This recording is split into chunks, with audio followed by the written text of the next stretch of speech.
Thursday night Krug Show brought to you by Pig and a Pickle. Dieter is in the house. What is going on with this 49er offseason? We find out, we tell the truth about the Niners, free agency, Brock Purdy, the draft, nothing but the truth.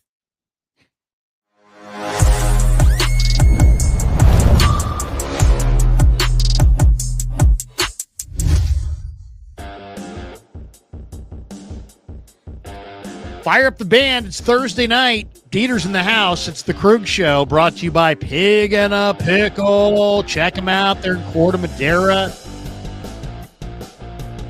They're in Emeryville. That's what I thought. If you're watching this and you're like in Seattle, you're like, where's that? Google Maps. But what you the can heck? look this up.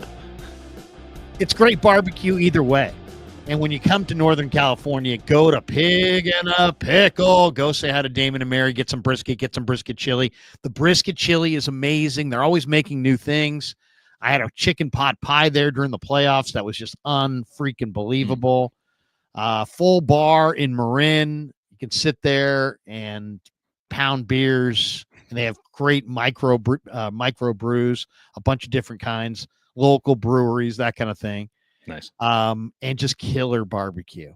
I went there. My wife called me. She's like, "Are you coming home?" I'm like, no, not really. I mean, I don't know why I would come home. I mean, the game's on. He keeps bringing me barbecue. I'm drinking beers. I'm hanging out with my buddies. I'm not sure if I'm coming home. Honey, I am home. I don't know where you live, but I'm currently where I belong. I'm stealing that. I'm going to steal that. So Pig and a Pickle, check them out. Sharp Corner Sports Cards and Collectibles. They're awesome. 205 Cypress Avenue in Pacific Grove, California. My good friend Anthony Catania. 831-521-5264. And as you see over Dieter's head, we are brought to you by Mancini's. Mancini Sleep World is a proud sponsor of the Krug Show. They offer a 120-night guarantee. They've got a range of brands and price points, so definitely they've got the bed for you. They give you free next day delivery. So all you got to do is click the link below or go to sleepworld.com. Find a bed that works for you, whether you shop online or it's in store at any of Mancini's locations. When you're checking out, just type in Krug 10 or tell the person at the counter Krug 10 and you'll get 10% off. That's right, 10% off. Which is kind of a sizable amount. Again, that's Krug 10% off at any Mancini's locations or online. And you can purchase online at sleepworld.com. So Mancini's, I'm sleeping on a fantastic Mancini's bed. I love it. You're going to love it too. They're fantastic service, great beds, high quality. Check it out. Krug 10, save 10%. All right. We're talking Niners. It's Thursday night, one of our favorite streams of the week, one of our more popular streams of the week until Dieter's wife decided to have a baby. Hey. That was my fault. That was my fault. Takes two to tango. Yes, and that baby looks exactly like me, so there's no question it's my fault. And then after the baby's born, suddenly the baby needs Dieter. Who would ever think it? Well, one of the two kids needs me. And yeah, I mean, great life decisions. It will work out in the long run, Lair, but right now we're just eating it. That said, I'm wide awake at 9 p.m. That was not a given in the past because I live in the nighttime now. I also live in the day. I don't sleep. Yeah, all the audience saying, congrats, Dieter. Congrats, Dieter. Yes, Dieter has a new bouncing baby girl. Enjoy it. Little Evelyn, there you go.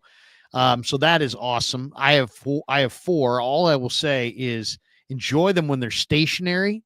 You went from a 2-on-1 where you could play man, you could play zone. Now you're strictly man to man. You can't go zone. And when you go from 2 to 3, if you ever get there, then you go back to the zone, and then that's one thing. When you go, to me, going from 0 to 1, easily the biggest change of your life. Yeah. Going from 2 to 3 is where they outnumber you, and it's like you just gotta trust. You know what I mean? You got to empower the older one to be almost like your agent. That's right. You got boots on the ground. With the older ones, like boots on the ground, who's always there to make sure that nothing really bad goes down. We are in trouble with 2. And luckily, my eldest, who's 2 years old, much like Debo Samuel, can't separate from man to man. So we're in good shape. There you go.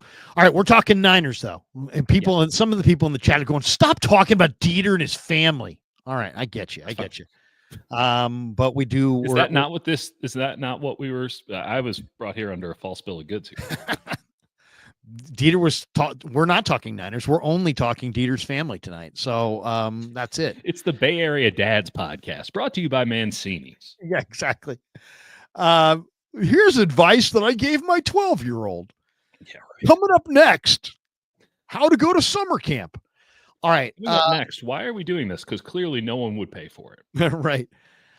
What is going on with the Niners? Speaking of not paying for it, I could just say it like that. And I'm not going to here's my thing. Let me just quickly shoot my state of the Niners to you. Lay it on me, baby. I don't really have a problem with turning the page like decisively and moving on from almost everybody. I would have retained Dre Greenlaw, not because some charity thing, because I think he's really good. And I think last year it made it look like he was not, like he's going to be fragile forever, but he was coming back from an Achilles and he's trying to rush back and get in and this and that. And it's like, so he's going to be way better this year, you would think. I think he's going to be healthier. I think he's going to be good in Denver. That was a mistake. Letting him go was a mistake, in my opinion. But the rest of the guys, Juszczyk, Mooney, Yadam today, you name it. All the guys who have left, Debo. I'm just like, I'm not Hargrave, Collins, Collins, all these guys. Hufanga. These guys. It's like Elijah Mitchell, who is apparently I loved a lot of these guys as great guys too. I mean, really love covering these guys. Some really good guys in there. But you know what? At one point. Yeah, but I don't got a problem with any of it. I really don't. So I'm not going to sit here and be like, this guy is falling. They're not spending. They're not doing this. One, I don't like the deals that I saw for the most part, like across free agency. I didn't see any deals that I thought were good deals. A lot of bad deals, lots and lots of bad deals. And the what I would estimate, what I would have given Joey Bosa or Greenlaw, they got more. So I don't fault the Niners for not going there because I said this is where I would go and the bids were up above it. And you know what? That's, that's if you really want to have a budget, you got to stick to it. Sometimes you got to, just move on. But I don't have a problem with any of the things they've done as far as who they let go.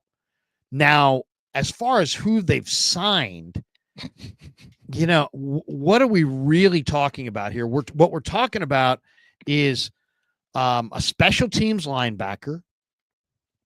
So if he's a really good special teams linebacker, okay, but he's also clogging the roster. I kind of like the backup linebacker spots to be guys that someday could be the next Fred Warner. Maybe I'm dreaming.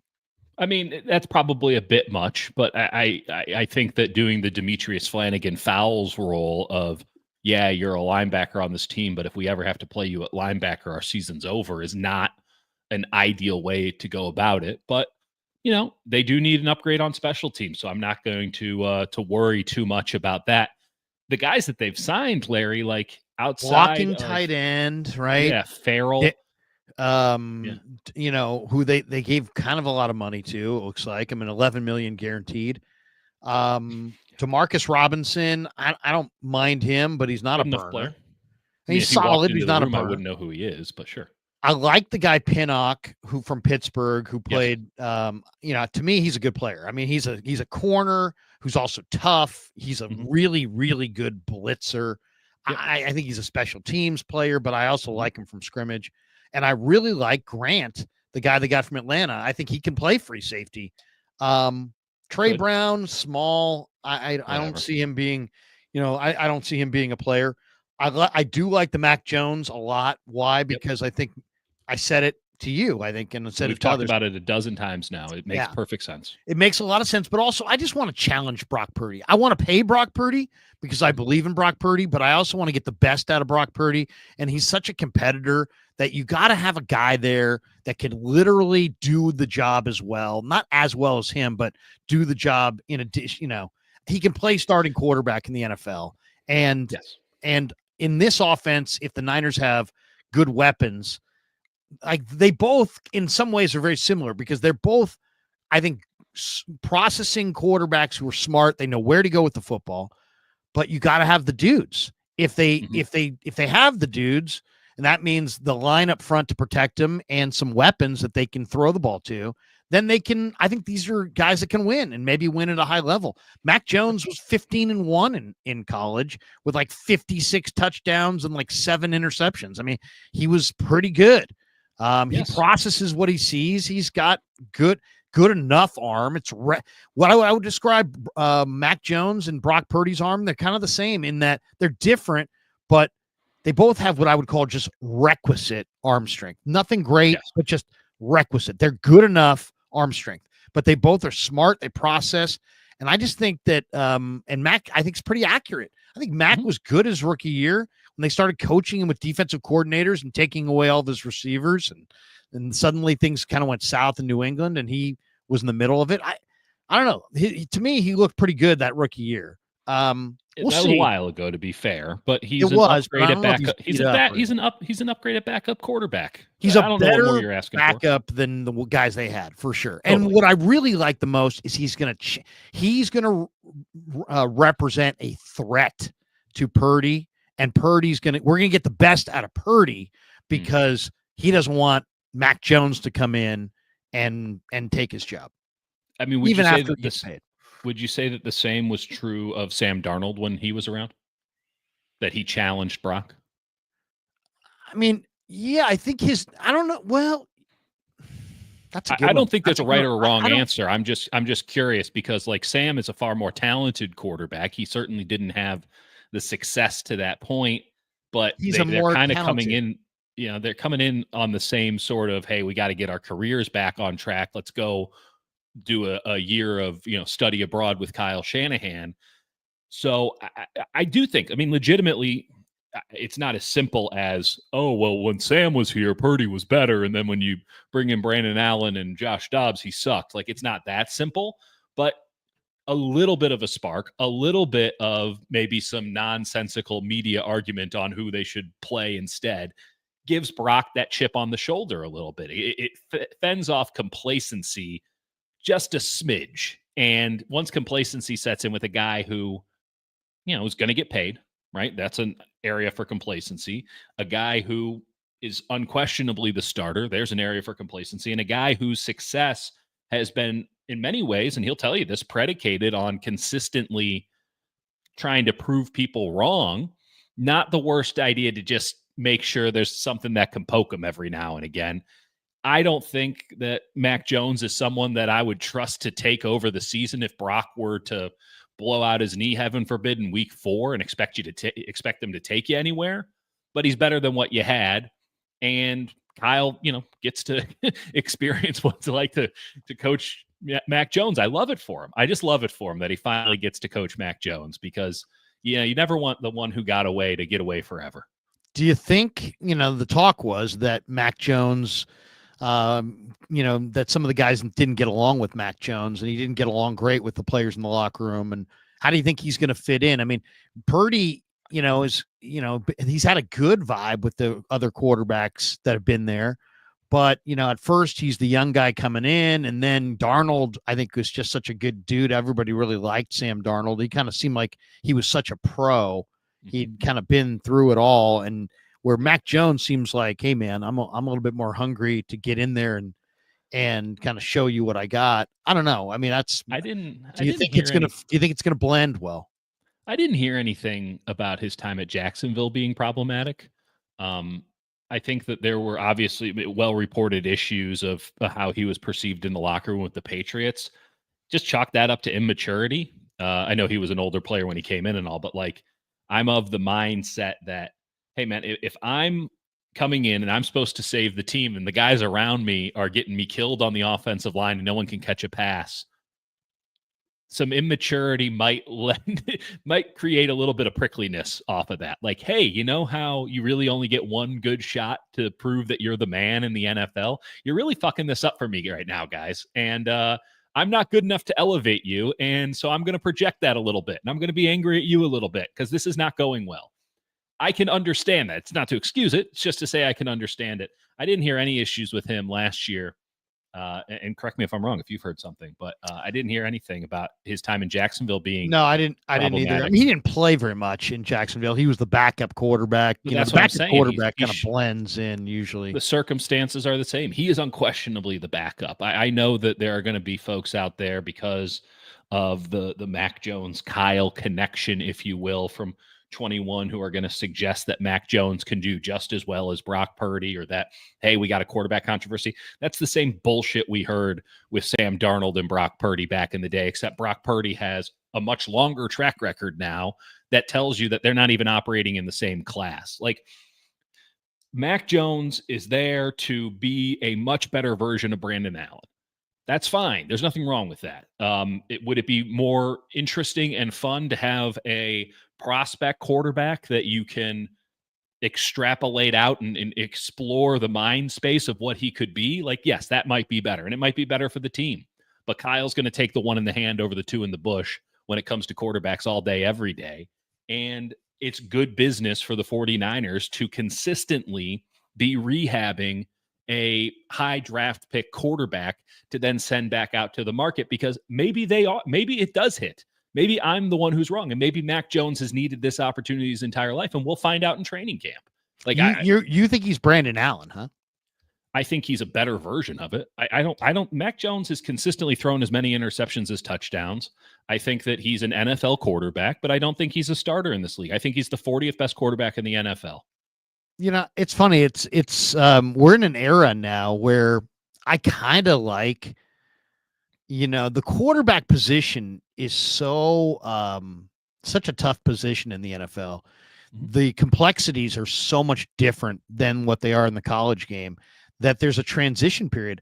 I almost like the pool this year of reclamation quarterbacks more than I like the pool of draft eligible quarterbacks. Totally get that. And that's like unheard of. I mean, that is unheard of. The 21 class, and like the problem is, I mean, not just the Daniel Jones, right. You know, Jameis Winston was thrown out the other day. I kind of saw some, you know, Jameis Winston's body's not breaking, and yet he's learning the position. You know, we've seen guys, Baker Mayfield, Sam Darnold, Geno Smith, guys who went from that guy's no good to that guy's pretty good. And then going back eras, you know, you could say the same thing about guys like Vinny Testaverde or even Steve Young. Man, he wasn't very good in Tampa. You know, here we're such an instantaneous. Steve had a much longer struggle in Tampa than any of these young quarterbacks today that people have basically kicked to the side of the road and given up for dead. Those guys have had like the blink of an eye experience compared to like what Steve had in Tampa and what some of these other quarterbacks had. And those guys came out of it, got to a better situation, and Steve became a Hall of Famer. I'm not saying that Mac Jones is a Hall of Famer. I'm not saying that Zach Wilson going to Miami is going to become Dan Marino. I'm not saying that. I'm not saying that. I'm just saying that look at the trend. Look at the recent trend. Geno, Baker, Darnold, and then think about the job. And we're in the locker room. We see that this sport up close. This sport is intense. It's hard to go from, hey, I'm at USC taking classes to I am running the room in the NFL with the level of New York complexity. City in the case of Darnold, right? Like you're now the savior of the most incompetent organization in football, right? Yeah. So, I mean, I'm just saying that let's not put the labels on these guys too fast, because there's, it's like, what they say, life's not about what happens to you. Life's about how you react to what happens to you. And all these guys coming out of the college game are all the draft. The old scout told me, Krug, the draft's about picking false favorites. And I'm like, what? And he's like, yeah. He's like, every one of these guys is the favorite. Every single one of these guys is the best guy on on their campus. You go to Mhm. you talk to the film guys like, oh man, Leo is incredible. This guy, yeah, he's incredible. He's the best player there. So you got to kind of understand that at some level, even the best guys at the last level are not no longer going to be the best guys. Totally. So it's just we're in an interesting time. It's the one signing you can point to where it is unquestionably positive, right? This offseason for the Niners. Like I see no downside to having Mac Jones as your backup quarterback. The price was right. The opportunity is right. Everything is correct on that's a good signing. The bit is hilarious, but ultimately remove that. It is a very good signing. I like the signing of Farrell. It doesn't bode well that the Niners want to, clutch their pearls and hold on to their purse and be like, oh, we couldn't possibly spend all this money, but they were able to, really dole out for a blocking tight end. And then, oh, well, Joey Bosa actually wants $2 million more than we offered him, and we couldn't possibly go to that level. It's like, but you need a defensive end. This is the market. You don't get to promise everyone that you're going to make a meal, a big meal, Italian family dinner, and then go to the grocery store and be like, yeah, we're not doing pasta. It's too expensive tonight. The market knocked up the price of pasta. We can't do it. No, this team has promised, at least playoff contention at the minimum and Super Bowl contention, absent of any new declaration of expectation. Right? They had their down year. They just finished it. They're supposed to get back to contention now. And instead they go at the free agent market and go, well, that's ridiculous. Meanwhile, they need a starter at free safety, corner, weak side linebacker, both defensive tackle spots, because if you start Jordan Elliott or Evan Anderson, I'm out. I'm out before the season starts. You need a defensive end. You need an X wide receiver. Maybe Demarcus Robinson's it. Doesn't bring me a lot of confidence that they have a deeper plan that they signed him, but okay, fair enough. You're going to need, I guess they got a long snapper, so that's good. They found a starter at long snapper. They got rid of him. He's 5'10". He's 39. He's 5'10", 245. We're getting younger, Larry. We're getting younger. He's 5'10", 245. I mean, seriously, I bet you I could, if I looked up 5'10", 245, I bet you there's not a health index in the world where that's not obese. Hey, you know what? 5'10", 245. I'm certain Jalen Carter's considered obese too, but that motherfucker still gets after it. So if this guy can snap it between his legs, the hell do I care? Wow. Just a reminder: if you're a long snapper, don't tweet. Yeah, I've never known anyone who's won by tweeting, but I've known a lot of people who have lost. Do you think is that what you're saying? Is Tabor Pepper gone because of his tweeting? He was the most active voice on Twitter. Listen, or is he gone because why am I going to challenge Debo? Debo hit him. He did because is he gone because he got loud and defended the kicker. Is that why he's gone? He got loud in general, and that was part of his being loud. And long snappers are Milford men; they should be neither seen nor heard. So he made himself a pain in the ass, and that's why they got rid of him. He made someone notice that he was there, and then give them an excuse. Like the long snapper should not be legitimately. Like if you're the long snapper, lay low. No one ever should notice the long snapper. No one should know the long snapper's name. In an operative world, no one knows the long snapper's name because they're snapping it great every time. Right. So no one ever has to say, "Oh, this guy sucks," and it's just this invisible anonymous person. But Tabor Pepper's like, "Oh, I'm going to cash in on I'm going to go online and have some opinions." That's great. You know what? Do whatever you want, but understand that when teams talk about distractions and, we couldn't have distractions, this is what they're talking about. They're not talking about the $20 million player who they'll suck it up. They'll suck up Deebo Samuel. They'll suck up Brandon Aiyuk being divas because those guys produced. We'll do it because you need to have players like that. You know what they can do? Get rid of the replacement level long snapper. You're giving them an excuse to get rid of you. So that they're paying you $1 million to snap a ball between your legs. That's a plum gig that apparently you can do until you're 40 years old or older because of the rules. Maybe just lay low and make sure that no one knows who the hell you are. But Tabor Pepper had to let everyone know who the hell he was. And good luck to him on his next gig, whatever that might be. Wow. Mike Vaz says, Larry, did you see or hear Darnold's praise of Purdy helping Darnold unlock his potential during his introductory press conference in Seattle? No, I didn't see him say it in that setting, but he has said it to me. I mean, he's said it in front of me. And there's, that's really the interesting thing. I think if you ask Sam Darnold, hey man, what was your San Francisco experience like? He probably would admit, if he was being honest, that he went there to play under Kyle, but what he really took away from it was Brock Purdy's preparation.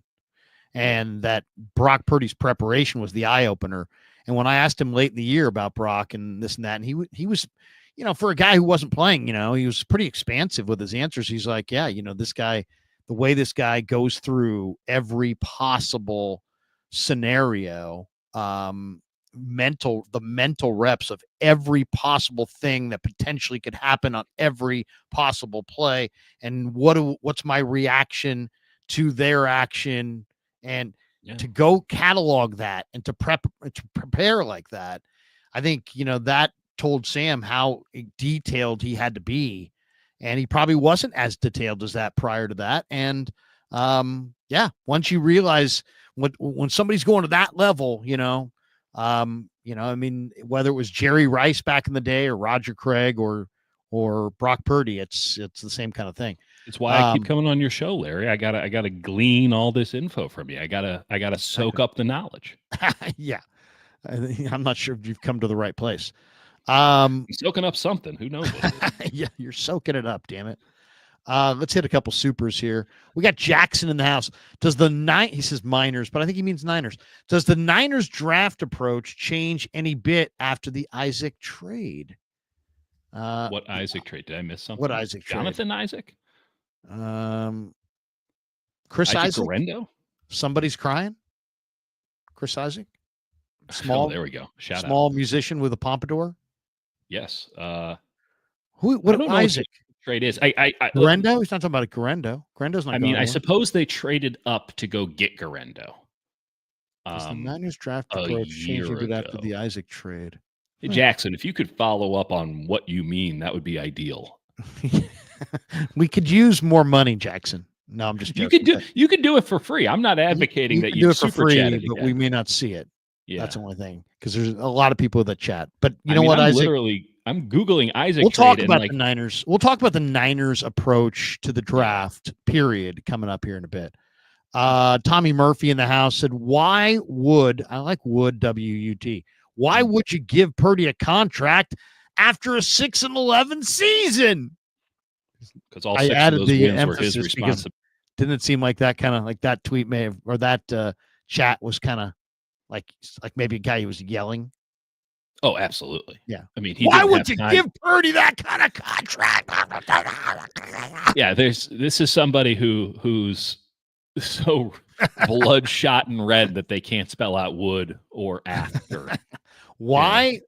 Okay, I don't want to, here do we there's a million defenses for Brock Purdy. Okay? I just happen to have one in front of me. Seriously, because I was talking about it earlier tonight on Niners Nightly. You guys all should check it out. That it was a topic of conversation. Okay. Brock Purdy, among 49 quarterbacks with 500 dropbacks from 2022 through 2024. EPA per dropback, he ranked in the NFL. Oh, yeah, first. Okay, first.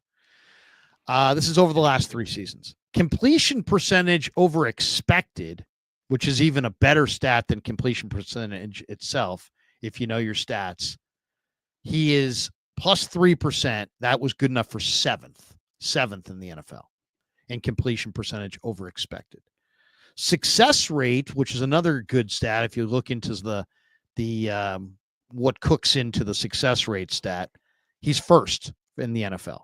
Yards per attempt, which is basically how far are you driving the ball down the field, 8.9 yards per attempt. That ranked first in the NFL. This is over the last 3 years. and passer rating, which a lot of people just, if you go look at ESPN.com or NFL.com and you type in stats and you type in quarterbacks, usually they'll have them in not just an alphabetical order, they'll have them in some order, and it's usually passer rating. Mm-hmm. And it's so somehow in my mind, because they set it to passer rating on some of these things, it tells me that that's an important stat. I don't know that it is, but Okay. Brock Purdy 104.9 passer rating over the last 3 seasons, second. So, I mean, that's pretty good. Second, first, and seventh in 5 key stats over the last 3 seasons. He's a pretty good quarterback, I think, is the question, or is the answer. We could talk about it statistically. He's also gone to the Super Bowl and came from behind in the second half to beat the Lions and Packers, and really played, I thought, heads up against Mahomes with a lot of poise. When I think of the 49ers not winning that Super Bowl, I don't think that Brock Purdy lost it. Like, when I think of the Super Bowl 54, I do think of Jimmy Garoppolo having lost it because of some of the moronic plays he made in that game. The pick that he threw on the sideline, we just like, he just kind of threw it out there. Jimmy, I do think of Jimmy as blowing that.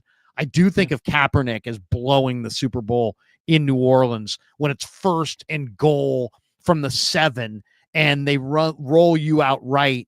And you can absolutely go for the pylon, and you just decide to drift, and then just fire a 100-mile-an-hour BB off of Crabtree's pads, incomplete, moving on to the next down. That was where the Super Bowl was lost, right there.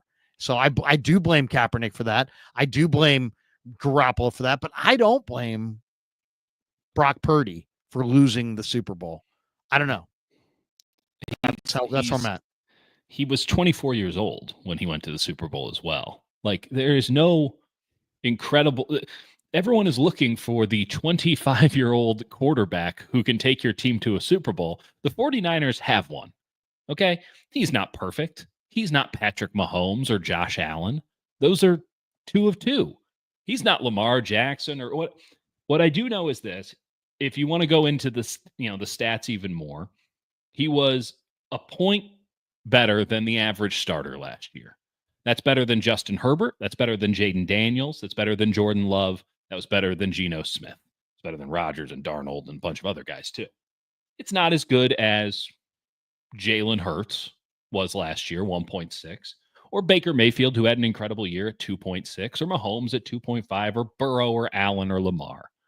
But the fact of the matter is, you're in a league where Justin Fields, who, I want to be unequivocal about this, sucks. He's terrible. I agree. I liked him as a prospect, I loved him coming out of college. I watched him a lot last year, and he just doesn't throw with any anticipation. He doesn't see it.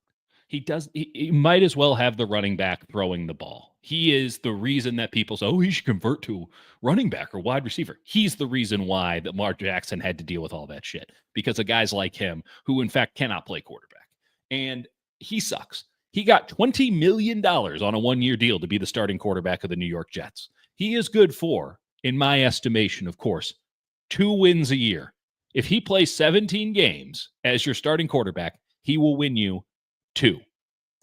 $10 million a win in the modern NFL.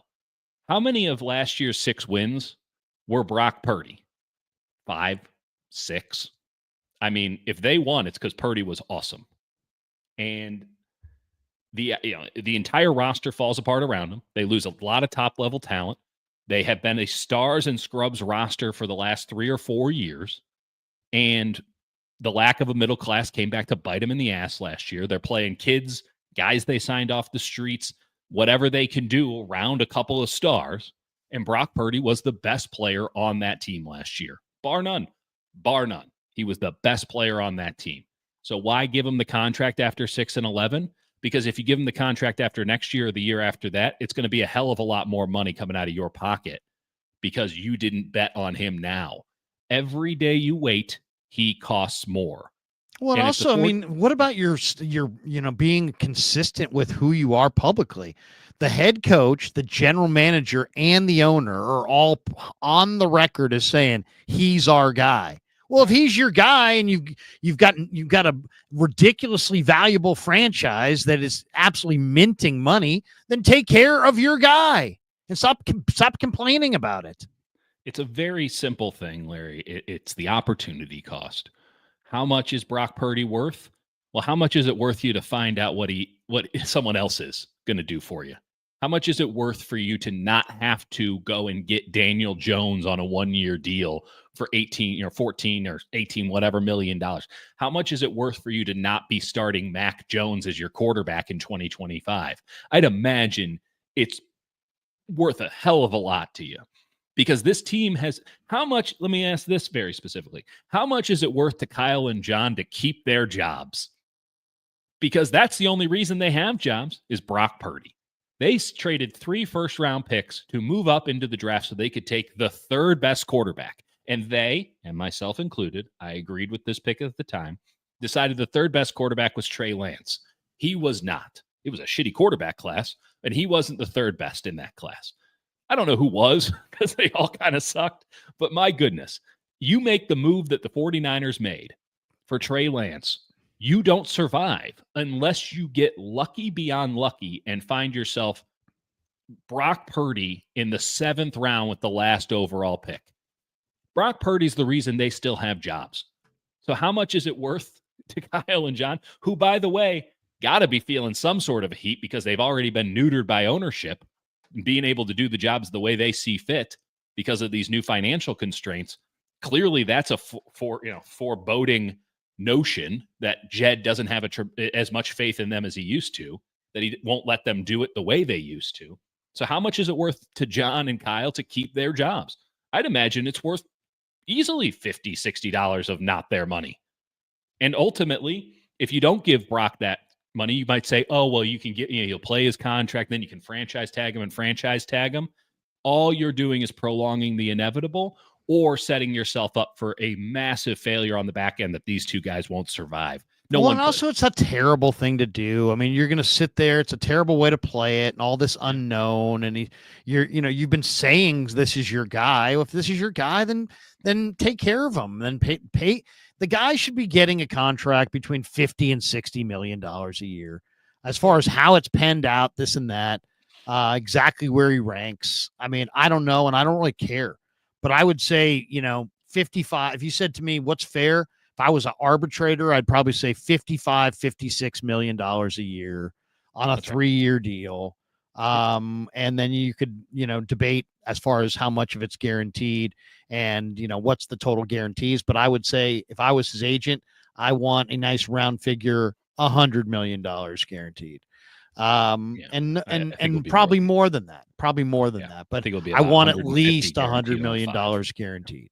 Right. Yeah. I mean, that's 100. I mean, I don't know that, if you offered a guy $100 million guaranteed and a 3-year deal at $56 million a year, I mean, that to me is, I don't think you have to set new records to take care of your guy. But I also don't think you can offer him $45 million and just go, well, this guy's making 30. He's gone to a Super Bowl. Almost every single one of these guys that's making more money. The market's the market. I'm sorry. We can talk about, the bad mistakes other teams have made and, over lunch sometime if we want, But the bottom line is Tua Tagovailoa is making 50 and Brock Purdy's better than Tua Tagovailoa in every way imaginable. So Brock Purdy's going to be making 50. And Jed's got to figure it out. Parag's got to figure it out. Lynch has got to figure it out. Whoever's handling it's got to figure it out. But they also got to get it done. And they got to get it done by, I would say, May, or they're hurting their football team's chances to win. And they've already hurt their football team's chances to win by allowing so many players to walk out and thus far not really replacing them in free agency. I'm a believer in the draft. I believe I could probably trade back from 11 to 15, trade back from 15 to 17, trade back from 17 to 25, get the player I want at 25, have 5 extra or 6 extra picks, and have a bonanza class. But I'm not sure they can do it. I mean, I'm pretty damn sure I can do it. I don't think their track record has been very miss in the first couple rounds. So I don't know. I'm eager to see how it goes. I would also like to say that I've had a couple of phone calls recently with some folks, and everyone wants to move down in the draft. The moneyballization, whatever you want to call it, of the draft. Everyone sees the logic of what the Rams have been doing in recent years, in that it's a crapshoot. Even the best at this aren't hitting at but a 50% rate. So just give yourself as many bites of the apple as possible. So the idea that and listen, we can all agree that that's the way to do it, but then you actually have to get something commensurate to move down. You have to be able to get value in moving down. There's not a lot of teams looking to move up. There's a lot of teams. Well, we'll see. I mean, it's amazing what the clock does. It's a shitty quarterback class. But then quarterbacks move the entire board. Yeah, but that's not the only thing that people move up for. People, I think, like where the Niners are at 11. I think there's a very good chance people will move up for a quarterback, maybe Shedeur Sanders there. Maybe. But I also think that if you really like, Genty, or if you really think, like, to me, the more I watch Omari and Hampton, the more I think that guy is going to be the apple of somebody's eye, the way that Jahmyr Gibbs was the apple of the Lions' eye. And somebody is going to make a big play on draft day for Omari and Hampton. And I a lot of people mocks have him going in the mid-second round. No way. That guy's special. He's going to wind up going in the first round, somewhere probably in the teens, because his film is that exciting. So, I mean, that's all I'm saying, is that once you mix in the clock and the urgency, and I got to get my player. I don't disagree with that, but the idea that you could then do that multiple times over, it's different when we're sitting here and we have no clock on us, right? So the clock can create the urgency that gets people to move up. That's true. But the clock also creates a barrier in making multiple moves in a row. You really only get one shot at it when we're talking about first round, second round. And these are, big high stress moments. And the idea that they can move down multiple times to get their guy, like, it's hard enough for them to move up or down once. So it cuts both ways. Just be reasonable in your ask. Don't, don't ask for heaven and earth. Teams will move up if you're willing to move down. All I'm saying is, I get that. Look at the 49ers right now. What do they really need? I mean, man, coming out of this thing, the big surprise was not the guys who walked away. The big surprise were the two guys on their front seven who played at a pretty high level, who were signed to contracts they just signed a year ago, that they decided to become cap casualties and make them free agents, Malik Collins and Leonard Floyd. And neither guy was free for more than like 45 minutes before they had other offers at big money and better deals than they had here. That's right. So they were coveted players. So I would say the number one need going into the draft is the defensive front. I would, you could say tackle, you could say end. It doesn't really matter. Sure. You have to get the quarterback on the ground. You need a big time defensive front seven. They need a major injection of defensive tackle, defensive end, inside linebacker. They got to get about 7 guys in that area. Now, that's a lot, but it could be done because they have 11 picks and they could probably wind up with a few more. They also could move Aiyuk. They could move Jordan Mason.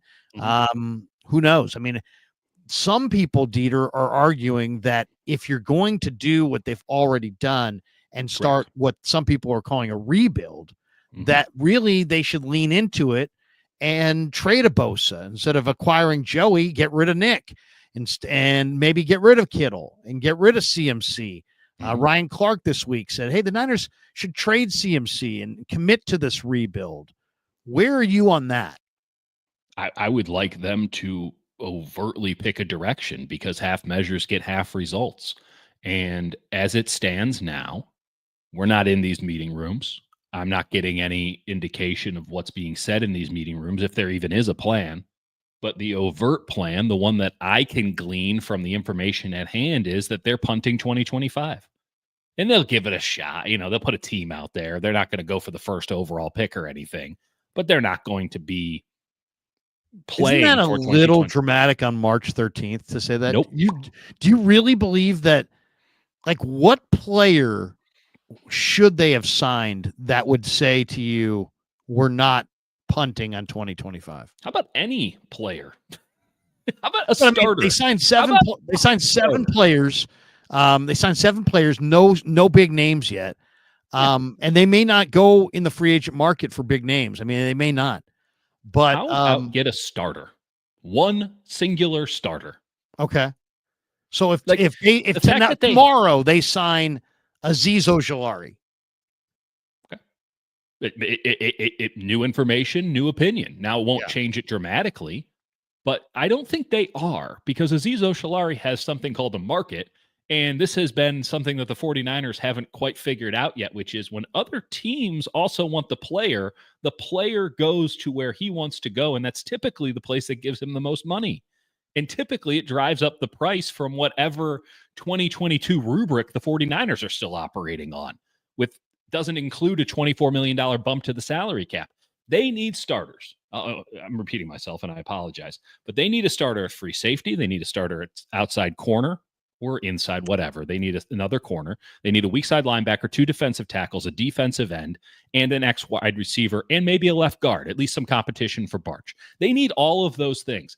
Right. That's just to have a starter at that spot. Right. That's not even to say that they shouldn't have been upgrading at other positions where they might need upgrades or more competition for other guys. Those are just spots that are vacant. They have not filled them yet in any respectable way.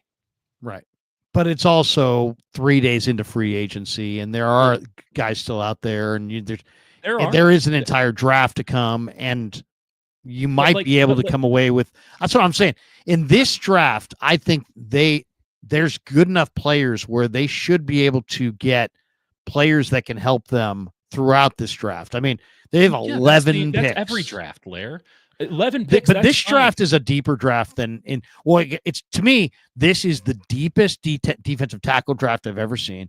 It's one of the deepest running back and tight end drafts. So I think there's really good linebackers. They don't need any more tight ends and running backs. They're good. That's what the two good positions that you can argue they're now good at. Well, not if they're going to move J.P. Mason, and I think there's a very good chance he gets moved. I'll give you that. But Larry, the other thing too is everyone's saying, "Oh, well, they'll deal with it in the draft. They deal with it in the draft," and they do have a tremendous amount of draft capital. I think they have the 4th most amalgamated pick, whatever value overall, which is something to be said about that when you have pick number 11. Mostly it's teams at 1, 2, 3, whatever. Those are the teams that have the most draft value. The problem is they have this is a good thing, except when you need all of these picks to hit. So they have 1, 2, 3, 4. So they have 4 picks in the top 100.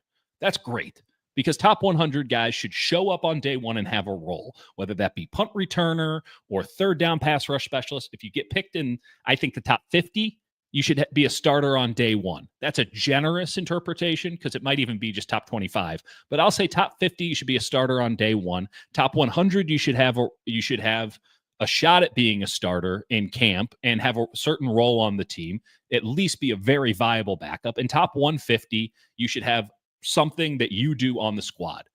So everyone's saying they got 11 draft picks. I get it. What the hell are they going to do with 255, 232, and 220? You're going to get starters in the late 200s?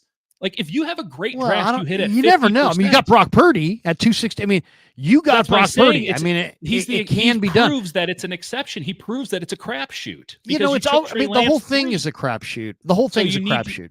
But my point is, you're not going to hit 100% with needs. Of course they're not. No one, and it seems as if that's not being taken into full account when I hear some of the optimism out there they have the draft still. Well, people say ridiculous things too. People will be like, well, why do they need 12 picks? They don't have 12 needs. They don't want 12 rookies. And it's like, hey, dude, what you really want is you probably want to move down in a draft like this and get 15 to 18 bites of the apple, because what Dieter's saying is right. I mean, if you could trade, back a couple times. I mean, and if you can do a Larry Krueger draft, you actually might be able to fill all of your you holes. might be able to fill all the holes. You could. I mean, I've seen it done. Plus, they've filled a couple holes already here. They filled, I think, a safety spot with Grant. I think they filled a backup corner spot with Pinnock.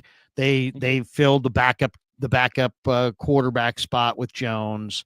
They filled the maybe the fourth or fifth receiver spot with Robinson. So there's a few spots. I mean, the tight end obviously is going to make the roster. So that guy's going to be on the team. There's a lot of guys that they've signed who, if they don't make the roster, it's not getting a headline on the Merck website. Right. Like if Jason Pinnock doesn't make the team at the end of August, I don't think my man Cam Inman is going to be like, fuck, I know what I'm writing about today. Like this headline news, baby. The only thing is, I'm not worried. I'm more worried that they will make it and shouldn't make it, because that's really been the story the last couple of years.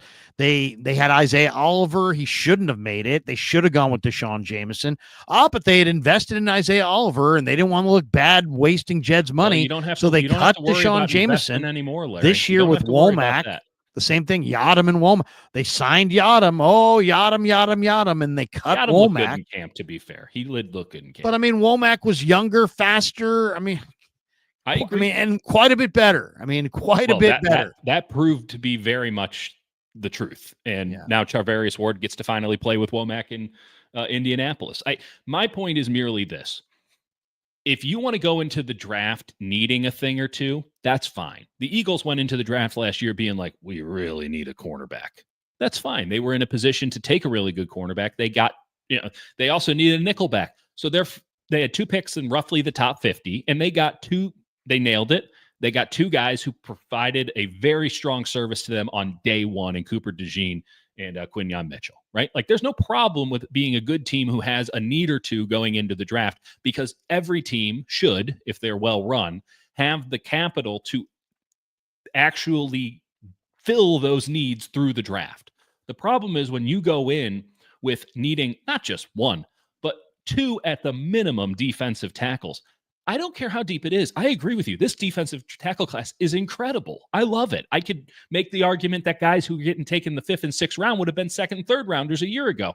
I mean, you could take 4 if you want. I mean, there's they can't take 4 because they need to fill so many other spots. They can't attack the thing the way it needs to be attacked. What they're doing is they're setting themselves up to where they need to hit on all their draft picks. And I think that I don't know if it's hubris or apathy, but it's one or the other, because last year they had a good draft. But their history is that they don't have good drafts. The way you want to approach the draft is that you don't need anything. You don't need anything from the draft. You're drafting for 26 in 25. You're drafting for 27 in 26. You're always drafting for the next year because you have the pieces in place. And then, hey, those guys are going to expire. We're not going to want to re-sign them to a contract. They're going to get overpriced, all that, because we're a good team. And the disease of more comes into play. And so then we'll have like Kansas City, right? They got, who was it? It started with L'Jarius Sneed. No, L'Jarius Sneed replaced Charvarius Ward, right? Because, they have L'Jarius Sneed, so we can let Charvarius Ward walk to San Francisco. Well, then L'Jarius Sneed gets expensive, and they go, we got Watson, so we can play him instead. Because they're drafting with this in mind, and they're developing. The 49ers don't draft and develop. That's why they were playing all these rookies last year, because they didn't have 3rd and 4th year players on rookie deals that could come in and not just start, but reasonably fill a role when the guys who could start got injured. Well, they would argue they do bring guys along. They would argue, hey, that's what they did this year with Pearsall. That's what they did this year with Cowing. This year they'll take bigger roles in year 2. Great. But I mean, they've got so many needs that I kind of feel, I know what you're saying. When you don't have any true needs, you can just go best player available. When you have needs, you actually have to, somehow get something. But when you have as many needs as they have, it's kind of the same as just going best player available. I mean, they got so many needs that just, I think at some point you just go, hey, who's going to make the biggest impact on this football team, period, across the board? I don't know. I look at this. We'll see where it goes. There's no question, though, they're going to have to get, I would say, we're going over under on the number of players the 49ers need to get out of this draft class. It doesn't have to be draft picks. They could be undrafted guys that just, show up. Because to me, Mm. that's the best way to go about your draft prep, is to work from the back to the front.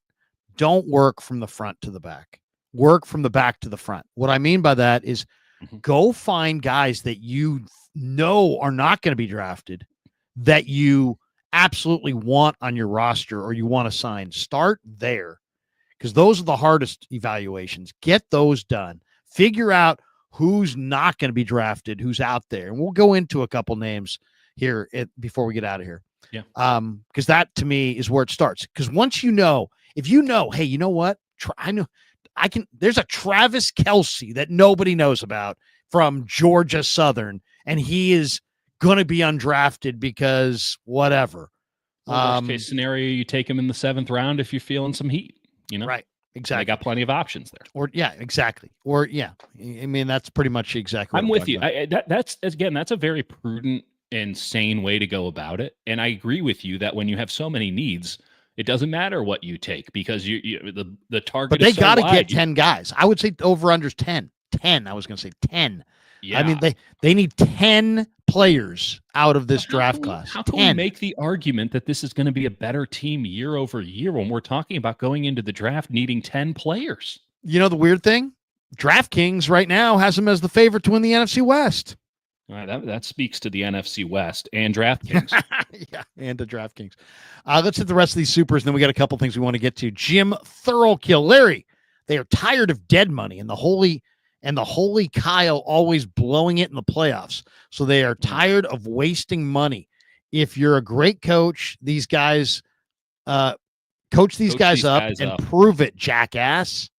Well, I think Jim's a big Kyle fan. I like the jackass at the end. That's good. That's kind of like it. That's kind of like dunking and then hanging on the rim a little bit. Just jackass. What is that in Billy Madison? You jackass. But okay, two things on that real fast. I don't use jackass enough. Jackass is a great term. It's radio friendly, which is a big win. I don't use it enough. It really does hit home. I like jag off. I'm a big jag off guy, but I'm not sure if you're more Midwest. You're more Midwest. Yeah. You're a softer edge. Jag. But who, by the way, in that question, who is they? Is they Jed? Because Jed has now facilitated $77 million of dead cap money for this upcoming season. And who's running things? I mean, is that what you're asking? Who's in charge? I mean, is this? I think I know who it's in charge. It was more of a rhetorical question. Is it Jed? Is this?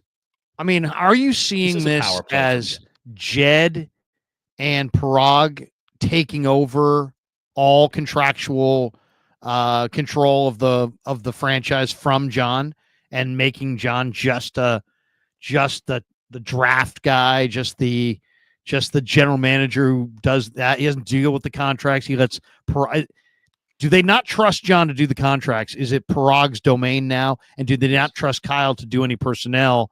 And that's why he didn't go to the combine, because it's like, well, they're keeping me the hell away from personnel. Or is this all just me talking? Away from personnel, to be fair. So Kyle obviously still technically, though this might have actually changed in recent weeks, has full personnel control. He has ceded almost all of that to John in recent years so that he can focus more on coaching. He was burning out, trying to burn the candle at both ends. He didn't want the responsibility. He trusts John. And ultimately, when push came to shove, Kyle still was able to put down the anvil, as we saw with Aiyuk, as we saw with Trent, as we saw with Debo, as we saw, there's another one in there, Bosa. Kyle just says, just get it done. Just get it done. Just give them whatever they want. Just get it done. And it got done because he still held the hammer. I don't know if that's the case anymore, but ultimately, everything that I've heard is that Jed has said we're curtailing spending. You're not going to go out and get to spend on a Leonard Floyd or a Yetur Gross-Matos or a Javon Hargrave. You don't get to spend like that anymore. Is that reasonable or is that unreasonable? It's reasonable in a vacuum. And this is a larger point. Everything that they have done individually is reasonable. Saying, hey, we're not going to spend like that anymore is totally reasonable, right? It's ridiculous. They wasted a lot of money, right, in trying to chase after this Super Bowl, and they threw bad money after good money. So it's totally reasonable to say we're not doing business like that anymore. It's totally reasonable to say, Leonard Floyd, get the hell up out of here. I can't remember a single thing you did for us last year that was of any note. Somehow you had 8.5 sacks, but no one remembers any of them. So, have at it. Malik Collins, I know that, a lot of people think that you had a good year. We actually watched you. You didn't. You didn't do anything for us. Step on out. Go get yourself some more money somewhere else. But Robert Saleh doesn't want you here. You can go down the line. Dre Greenlaw, we love you. We can't get enough of you, but we can't trust you. We can't trust that Achilles. You only played 3 quarters for us last year. We can't trust you. That's why we had to shut you down. Talanoa Hufanga, dude, you're a strong safety, but you're really more of a linebacker. We can't play that way in the NFL anymore. Jarvarius Ward, great to have known you. Like, there's all of these things. When you just individualize them, you go, oh, that's a totally reasonable thing. Except then you actually have to look at the fuller scope of you're putting together a football team. And they didn't replace any of those guys. And then they said, oh, well, one of the guys that we really did want to bring in, that we really targeted, he turned out to cost less than 1% more of the overall salary cap than we initially projected. So we're not going to sign him now, even though he wants to come here, and Joey Bosa. Well, that's not surprising.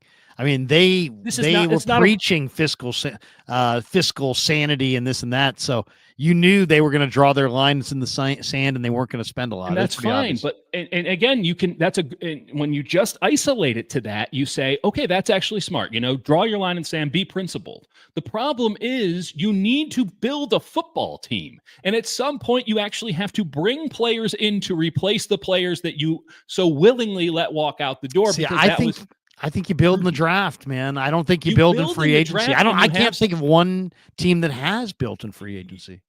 But they can't. The reason they're in this situation is because they haven't built through the draft. The reason that they have to get, here's what they could have done. Okay, legitimately, I understand. You should build through the draft. The draft should be the foundation of all good teams. This is not a good team because they didn't build through the draft. They're operating off of one good year. And now they think that they're just draft gurus. They're the Rams all of a sudden. No, here's the thing. This is a lot like, we talk about this a lot with like the Giants. Okay, you don't have the farm system. It's going to take a while to develop the farm system. You might have a hot prospect here, or, you like a couple arms, this and that, but your farm system is bottom barrel in baseball. You need to build that up because that's where all the success comes from. It comes from the farm system.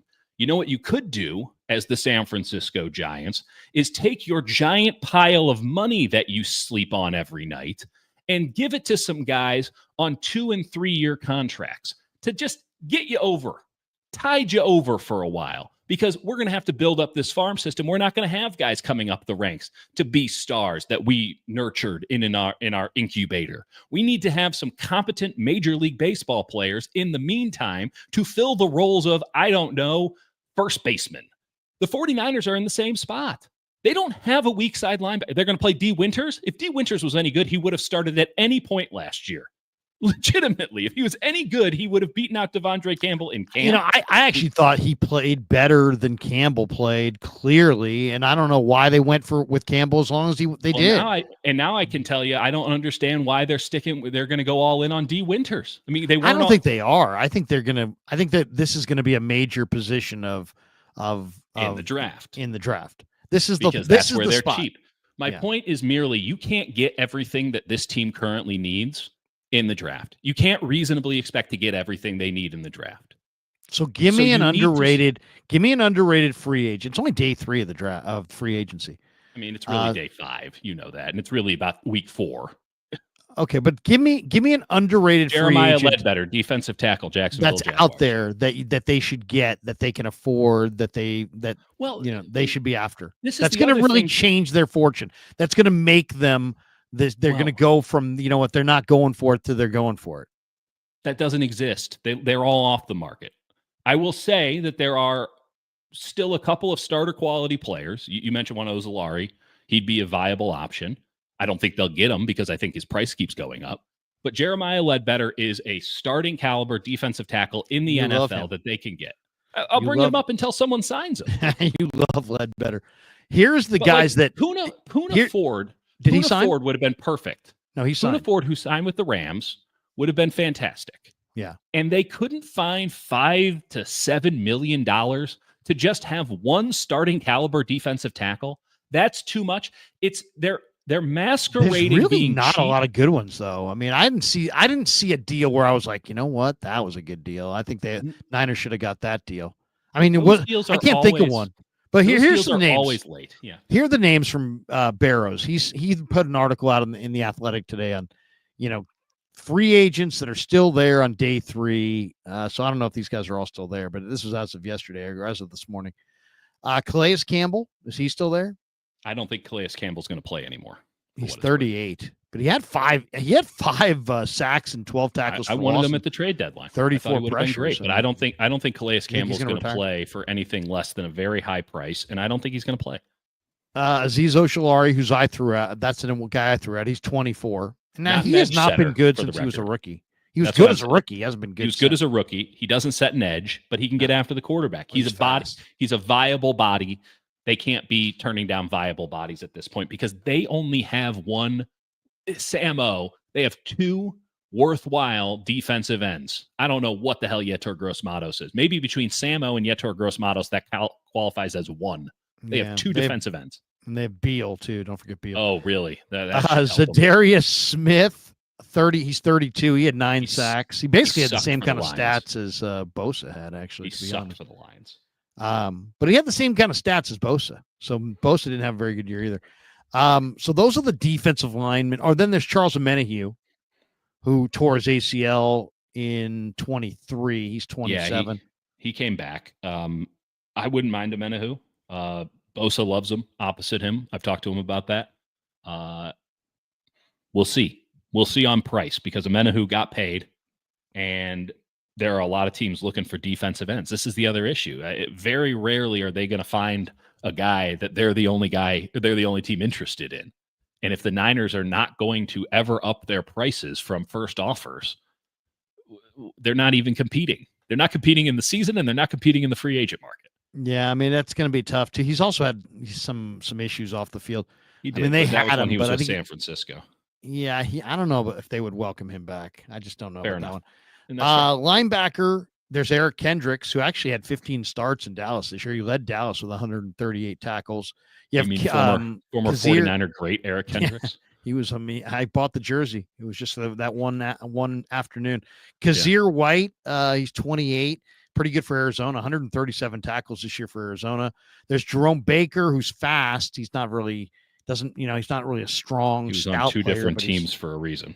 Yeah, I mean, he's a 4-5 linebacker, but the instincts are just not that great. He does not know what he's doing out there. To me, the other guy that Matt didn't write about, but I like a lot, is Willie Gay, who the Chiefs are maybe talking about bringing back. Now, if you want to add speed to your defense, and the Chiefs seem like they're the only team that understands that speed's important. 4.46 speed is what Willie Gay had coming out of Mississippi State, and he's still really run. Then. He's 27, though. He's young. I mean, that's a young free agent. He was, if I recall correctly, he was pretty awful for the Saints last year. He was great in that game when the Chiefs came to Levi's and smoked the Niners. He was great for the Chiefs. Him and Bolton were amazing. I think Willie Gay would be, if you have Willie Gay, at least you have a guy who's super fast. I mean, he's going to get places that Greenlaw didn't get. I mean, because he's just that fast. Yeah. He's not quite, that kind of a player, of course, but he's fast. Yeah. I mean, if you're looking for a fast linebacker, I like him. Offensive tackle, he's got Tyron Smith, Joe Notaboom, Charlie Heck signed tonight. Got $1.6 million. Talk to Charlie Heck, but Charlie Heck went somewhere. And then I threw out Deontay Smith, who's coming off a patella tendon injury for Cincinnati. Tyron Smith isn't going to. There's also some guys who are just not going to sign until someone gives them a starting job. Now, the Niners have plenty of those available, but if I'm Tyron Smith, I'm not showing up in San Francisco to be a swing tackle. I'm Tyron fucking Smith. Why would I do that to myself? I understand that that's what he is now, or should be, but he's also, how many times have he been an All-Pro? He's Tyron Smith. That's like asking Trent Williams to go back somebody up. It might be justifiable in the moment, but there is some level of ego involved. Such a weird thing watching a team kind of pare itself down, because it's so you're telling me that Malik Collins and Floyd are not good enough, but Jake Brendel is good enough. You know what I mean? Yes. And it's like, that's the one That's I what was I'm like, saying. They can't why even would you? And you approach. have Nugent and you have Zakel and you Right. have other guys. And it's like, wait a second, you've got a veteran. He doesn't make a ton of money. I guess that's part of it. But to me, it seems like that's an area that you should upgrade.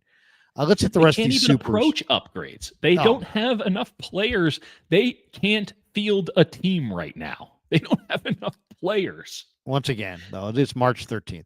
I know, Carlos but you need to have you need to have a couple of groceries bought before you go into the draft. Because think about this. The worst mistake that the Niners have made in the draft outside of Trey Lance was when they desperately needed a certain player at a certain position.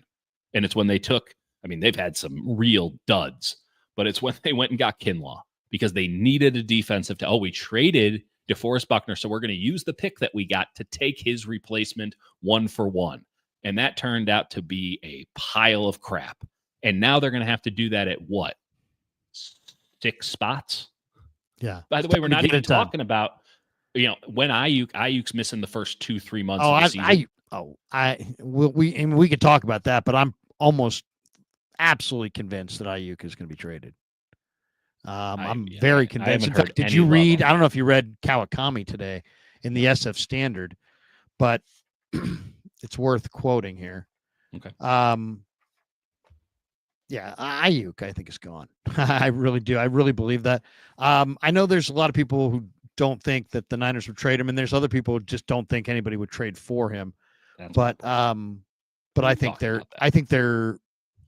find some. I think their price tag is going to be so low that they will find a buyer for Aiyuk.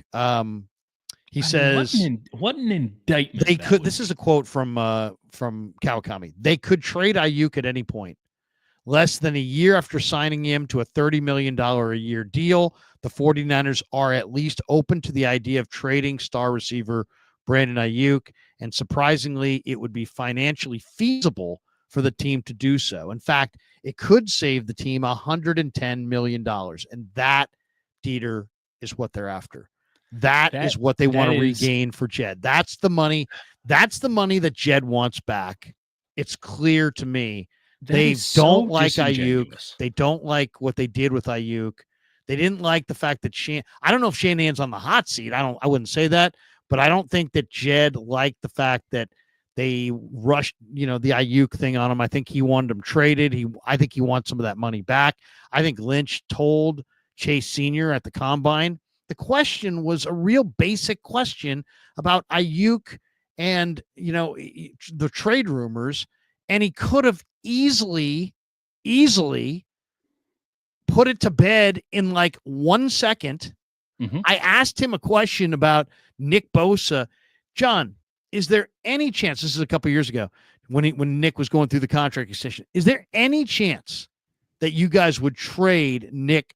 And before I could even get to the Bosa, he's like, no, we're not going to trade him. He's going to be here. He's going to be here. So he's capable of saying that. And when he was asked about the Aiyuk trade rumors, and first of all, this is a player that they just signed. They just signed him. So there's all the reason in the world that John would have said, oh, no. We just signed him last year. He's not going anywhere. He's our guy. And he ain't going anywhere. And, you always hear this stuff, but he's our guy and he's not going anywhere. No. Does he say that? No, he does not say that.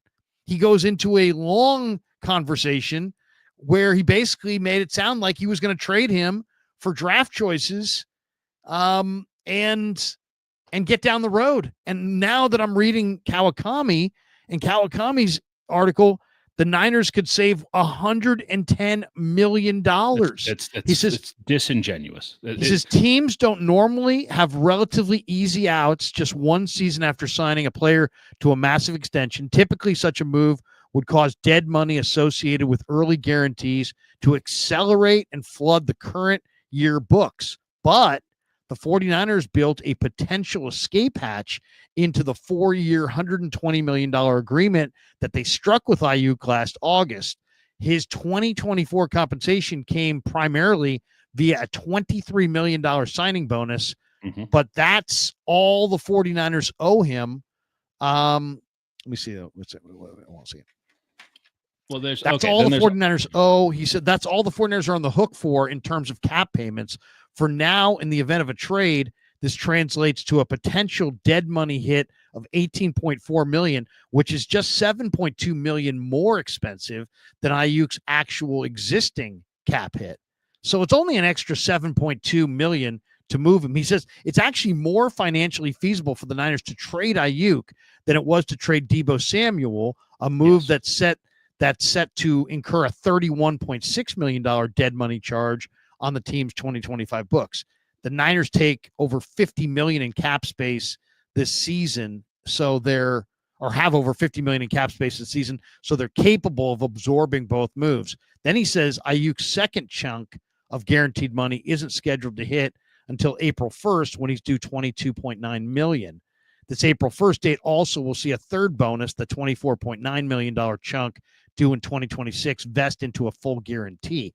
So basically, from what I can tell, the Niners will save over $100 million of Jed's money if they can find a team that's willing to take Aiyuk. The question is, what do the Niners want in return? And obviously, if there's teams having discussions with the Niners, there's obviously people are busy. Nobody's got time to jerk themselves off on this stuff. If there's nothing there, they wouldn't talk. Aiyuk, I think Niner fans should prepare themselves for Aiyuk gets traded for not a great haul, but some draft picks before that bonus comes due. And that's weeks before the draft. Okay, so the bonus stuff is important to note, and the April 1st date is the operative date. So if it's happening, it has to happen this month. But they also, the idea that the escape hatch that they have is strictly a trade escape hatch is not fully true, in my estimation. Because yes, they'll have to pay out and there will be some money vested and such, but they have no guaranteed salary 2026 and beyond. So if they want to eat it for a year, which they're going to be doing one way or another, whether he plays for you or not, they're going to be eating it in some direction. They can get off of him next year scot-free. It's basically, do they want to be in the Brandon Aiyuk business or not? They're not going to get obviously something there, dude. Is there? I mean, I'm not disagreeing that they might want to get out. I'm not. I mean, there's something saying there that the Niners wouldn't want to trade Brandon Aiyuk. I'm just saying, who wants to take on a dude whose knee is barbecue chicken?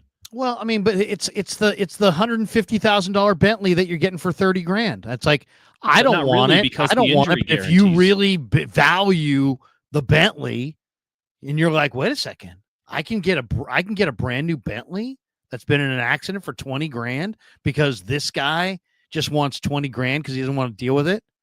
That's kind of what we're talking about. Yes, it's a fair analogy until you have to buy the insurance on it, which is what you're doing when you buy it, when you're taking on this contract because of the injury guarantees. So yeah, you got the Bentley for cheap. Now we're going to charge you $3,000 a month for insurance. And you're like, shit, I wish I didn't have this car. So your argument is that there's not a team out there that will trade for him, but there seems to be teams that are sniffing around. So to me, what it tells me is that the Niner price is low. Oh, it is very low. It is almost non-existent, I would guess. I have no information on that. I would guess it's a player and a day 3 pick. And why is it a player and a day 3 pick? Because if it's a player in a day 3 it's another bad contract. Yeah. Yeah. If it's a player in a day 3 pick, then it's suddenly not about anything other than it becomes harder to track the value. Oh man, you got taken. You just got rid of Aiyuk and got nothing. Well, nothing is if you get nothing. You know, if you get Greg Newsome and a third round pick or a 5th round pick, if you got Denzel Ward and a 7th, you know what I mean? You might sit there and wait a second. You know, I mean, think about it for a second. The Niners today trade Brandon Aiyuk to the Cleveland Browns for Denzel Ward, who's a very good corner. He's starting for you. And a 7th round pick. what do you think the reaction would be? It would be like, wow, that seems kind of weird, but it wouldn't be like, oh my God, the Niners got taken. It wouldn't be so fucking obvious that they're dumping his salary. Bingo. That's my point. And I think that's what's coming. But you don't. I think that's right. I'm not sure that they're going to be able to find someone to tango with, because I'm not sure anyone is going to want to, by the way, go in blind on this. I don't know how much communication can happen. I'm flying blind on this a little bit here. I don't know if the teams that are buying Brandon Aiyuk in this circumstance can have reasonable information on the knee, right? Like, do you trust his agent to give you the honest to God truth on what his knee looks like? Do you trust the 49ers to be like, oh yeah, no, it's totally busted, he's not going to play next year? Like, I don't know if you can get, I mean, I guess you'd have the physical. It would be easy enough to say, hey, I mean, heck, people do it with cars all the time. Hey man, I want to buy this car, but can I get my mechanic to take a look at it? And if a guy's got a lemon, he's going to say, hell no. But if a guy's got a legitimate car, he's most time going to be like, yeah, you know what? Are you going to give me my price? Yeah, I'm going to give you your price. Okay, great. I'll have my mechanic take a look at it, and it's as long as I think it's that kind of thing. No, but again, $31 million in injury guarantees vesting on April 1st, and it's a tall order. That's why the price is going to have to be cheap. Almost nothing. But here's the thing: doesn't it sound like we have we've gone from a culture of we're going for it, it's the Super Bowl, they were there, we may run it back, we're going to get right, we're going to bring to this is all about cash. Jed doesn't have enough cash, and this whole thing seems to on some level be about cash, and yet there are lots and lots of people that over here are saying this is about cash, this is about cash. But then over here, they're saying, but they're not going to move Aiyuk. Aiyuk is about that's the cash that Jed wants. That's a great point. I totally agree. That's the cash. That's where Jed wants. So Lynch will make a deal that is bad, but looks okay by getting a player and a day 3 pick. I'm thinking day 3. I've heard other people say 3rd round, which would be day 2, which would be remarkable. That would be a coup. They only got a 5th amazing. For Debo. Well, but here's the thing: if the Niners do get a pick like that, it's going to be Aiyuk and a 4th for a 3rd round pick. Yeah. You know what I mean? It's going to moved up 12 spots. Right. It's going to be one of those. What is the real value? That's why I think if you get the player, you get another contract that a team's tired of, and then all of a sudden it's like, hey, you know what? It's hard to tell in the middle of this trade stew exactly what Aiyuk's value is. Nobody loses face. Nobody, you know what I mean? I think that's what we're looking at. But I do think the way Lynch answered that question, and what I know about John Lynch, who's a truth teller, and he's not a good liar. He's not a professional poker player. This is not a guy. This is a former Hall of Fame football player who's very earnest. He's smart. He's smart enough to get around the media, but he gives away his true intentions all the time. Yes. And this one is, I think, a classic where he's given away his intentions. He's trading Aiyuk. I think he's confident that there's a trade partner out there. And I really believe he gets traded before that bonus money comes due. I got one for you. You want me to throw one your way? Yeah, absolutely. I don't know why Red Wings hat. You got a Red Wings going there? Yeah. Used to be a Blackhawks fan. Then I was going to say, aren't you a Chicago guy? Aren't you a Blackhawks guy? Yeah. Don't rape your players. I'm not going to be a fan of your team. Y'all can look that one up. That was a fun couple of years. I wasn't being metaphorical either. We're talking about the Taves era.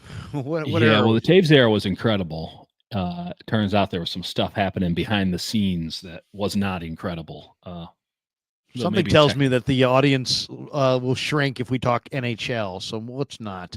Well, that's their loss because the Sharks won tonight 4-2. Did beating they? The Blackhawks. Nice. Yeah, wow. they look great. Quentin Nelson for Brandon Aiyuk and the Niners toss in something. Done. I mean, yeah. What do you think is the best way for the Niners to be? Here's the other question. That's all this talk about what's the best way for the Niners to build to win a Super Bowl? It's like, I think I'd like to see a bunch of road graders and let's start powering the football and really running the hell out of it. Weren't you just because the guy Brock talking Purdy about team speed? Well, no, I want team speed on defense, but on offense, I want Anthony Belton. I want Marcus Ware at center. I want Anthony Belton at tackle. I want Willie Lampkin from North Carolina. I want Taj Brooks. I want JJ Pegues leading the charge in the backfield, moonlighting as a fullback, and I want to run the ball up the gut. That's what I want. I have no problem with that whatsoever. I would venture to say that if you're trying to build the operative team, you need to, one, do something that they did not do. So part of the reason that they're in this predicament right now is, let's go beyond the Jed and the cash and all that, which, by the way, I think it's more of a power play than it is a cash play. And they're using the power to say, we're clearing the books so that everything can be clean for either you or whoever replaces you this time next year. I think Jed finally woke up. Wow.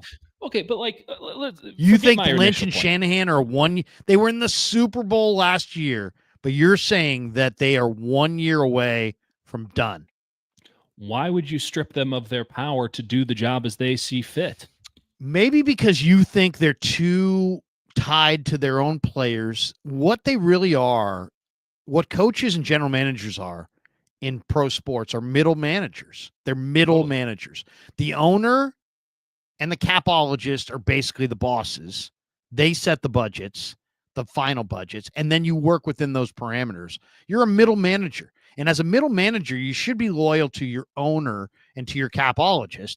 And I think Jed feels like they're loyal to their players, and that they're first and foremost. Then Jed shouldn't have been. First off, Jed had to sort of step away from being the main boss on the day-to-day in order to get Kyle to come here. So let's not forget what happened in 2017. Jed, who had gone through 3 head coaches in 3 years because he was very much handling everything and had turned the 49ers into a laughingstock organization in the span of about 2 years, maybe even 1. He had to step aside. He had to give Kyle Shanahan, someone who had never been a head coach before, full personnel control in a 6-year contract to get him to come here. So that's what Kyle got. And within 3 years, they were in the Super Bowl. So Jed's decision, his Hail Mary. Is he overstepping his bounds now? Jed? Yeah. No, Jed is entitled to do this at any point. I'm just not going to expect anything good to come of it, because every time he has done what a very heavy-handed owner would do, they've turned into the Cowboys. They're just doing the Cowboys talk now. That I've heard is that they want to be the Rams. That they like how fast the Rams rebuilt, and that they want to be the Rams. They've looked at Fisk. They look at Verse. They look at the Rams, Byron Young, and the way they've built up their line in 2 drafts. And I think they look at that and they say, we can do the same thing and run and compete for a Super Bowl. That's great. The Sacramento Kings wanted to be the Golden State Warriors. Everybody has goals. The question is, how are you going to go about your business? And if Jed York thinks that more Jed York involvement is the thing that's taking the 49ers and taking them to the next level, getting them over the hump, I got a pretty good track record that proves the opposite. Okay, but I'm gonna be Jed, and I'm now we're in this mode where I'm kind of having to defend Jed, but I'm gonna come at it from Jed's perspective. That's fair enough. Hey, John, you'll be John and Kyle. Hey, John and Kyle, we won't split you. You're one. We'll just call you John Kyle. Hey, John Kyle, guess what? You missed 10 times in the 3rd round, and you've only been here since 2017. Hey, John Kyle, you've missed 20 times in the first 3 rounds since you've been here since 2017. That's why I'm pushing back. That's why I have reason for pause, because we're not getting it done at a high enough clip. If we hit at a higher clip, we would have had that Super Bowl by now. Instead, we went all in on Hargrave. We went all in on Lance. And what do I got to show for it? I got the oldest team in football and nothing. You got 4 NFC championship games, 2 Super Bowl appearances. Your brand is as strong as any in the entire sport. I You need that dominate 6th the West ring. Coast. It's about that 6th So Lombardi. let us do it, because you couldn't get your head out of your own ass until we showed up and kicked you out of the way. We took you to the precipice twice. Let us do what we want to do. But 'Cause we're guys, good it's at not this. sustainable. We're not getting better. We're getting worse, and we're getting more expensive. We need to get cheaper, faster, leaner, meaner. We need to say goodbye to our bloated fullback. We need to say, We don't, and you know say what? goodbye to some of our This side bloated won't players. disagree with that. But we also need to replace them. And that means that we're going to replace them in the draft. But we also need to go out and spend some of the money that we're saving to tide us over until the 2024 draft class, the 25 draft class, the 26 draft class. Those guys can come through. And if you don't trust us to fill that role, if you don't think that we can do it, and you need to put all these restrictions on us because you don't like the way we've been going about our business, which has been wildly successful, then we should probably leave. Do you think that that's what's going on right now? Do you think Jed's putting tighter restrictions, and do you think that he's going to drive them to depart the franchise? I went on Damon's show this afternoon, and The somebody Damon Bruce Plus experience? The Plus, yeah, I got Plus pretty good. You were on the Plus. How is this compared to the Plus? Does it seem different to you? Oh, the same. Larry, I mean, it's like joking. asking me to choose between my children. What's your favorite? Do you prefer the Plus? I enjoyed my hour with the Plus, Larry, but I'm never going to leave you. All right. It was just a one-time thing. Don't worry about it, baby. It didn't mean anything to me. Did I go on the Plus? Yeah, I went on the Plus. Maybe you put out a little bit more here on these 2-hour streams. Yes, I plused him. I plused. But I have needs too. But I make love to you, baby. That I plused. What was the initial point? Oh no! So somebody came in on the super chat saying, "Are they going to drive Kyle away?" Okay, which is an inch. It had not crossed my mind, in all honesty. But think about that. Like at the end of last year, we all got Florio'd a little bit. Where Florio threw out that idea. Like, never did. No, you never want to be Florio'd. Well, you never want to get jetted. You want to be or ratioed, Florio'd. but you don't want to be Florio'd. I like that ratioed. You got the whole Baltimore accent, getting a natty bow and getting ratioed. So Kyle had to answer at a press conference after a game that they lost. Are you interested in being traded, in effect? To which he, scoffed at it and said, no, I want to be here and I want to do this. I don't think it had ever crossed Kyle's mind before that he could be traded, that it was a possibility that someone else would want him or that the Niners would want to get rid of him, that they would trade him. It's now something that had crossed his mind. Like I saw it cross his mind. And if Jed, who is absolutely financially tying their hands right now, if Jed wants to keep doing this era of austerity, and let's be clear, their roster is appreciably worse. And it is not final, but it is appreciably worse. And it is very difficult for me, a pessimist. It doesn't. I'm not that nervous about it. I'm not sure why, because I want to win as much as anybody, but I'm not. There's not like a guy. I would need to have like guys leaving that I was like, oh man, I don't want to see that guy go. I just don't get that. But on the whole, the trend is very clear. Talent is leaving and none is coming in. Right. And so far, you can only get so far. And if they go gangbusters on wave 6 of free agency, I'll eat my crow. Well, I mean, like Mac Jones fills a need. Like Azeez Ojulari, if they got him, would fill a need. If there's a few guys out there that they could still fill needs. But there've been other guys that they haven't gotten. Net negative. I'm sorry. There've been other guys that could have filled the need that they could have gotten. And I'm not just going to say Joey Bosa. I can't tell you, the exact. But like, it's not as if they haven't been making calls. It's not as if they haven't been in it. They've just not ponied up to pay the price that the market has determined these guys are worth. And they just don't need any more name brand guys. They need to be able to go out there and find. We're talking steals. wave 3 of free agency. These are not name brand. I want to. No, I'm just saying. I know. But I mean, like, Joey Bosa. Everybody wants Joey Bosa. Joey Bosa is a good run defender at this point, but he gets hurt. If you're trying to get older, cheaper, faster, you don't go Joey Bosa. I mean, I agree with that. Again, all of these things are same, but like in free agency, there's not young, cheap, and fast players. That's not That's not what free agency's for. And right, if they which are, is why you don't build in free agency. Why you just agreed. The best but way you to do bolster. free agency is the way Green Bay did it last year. You just go for a couple of difference makers, and preferably Totally. good players too, with great ethic, because otherwise you wind up with Devondre Campbell. You get guys who aren't invested, that are just there for the cash. They're mercenaries, and they don't care about anything but themselves. Let's be clear about that. They had bad luck with Hargrave, bad injuries. Like, that was bad luck. They gave him a lot of money. That was bad luck. I'm not saying it was a prudent decision in the first place, but clearly it didn't work out. You got to take an L on that one. When he played for all 5 of those games, he was pretty sick. I thought he was pretty good, but that's it. That's all you got out of him, and it didn't matter. My point originally, that's on me, was until Jed, and I mean this specifically, Jed has to come out and give John and Kyle not a vote of confidence, but a backing, and the collective needs to re-establish or reset expectations. They need to do what the Rams did back in 2023, which is say very clearly, we're going to take it on the chin this year. We gotta cut costs. We got to get down to brass tacks, and we're going to be playing for 26. 25 is going to be a lost year. It's going to suck. We're hoping to be as competitive as possible, but we're going to have to, swallow our medicine. It's going to be a bitter pill.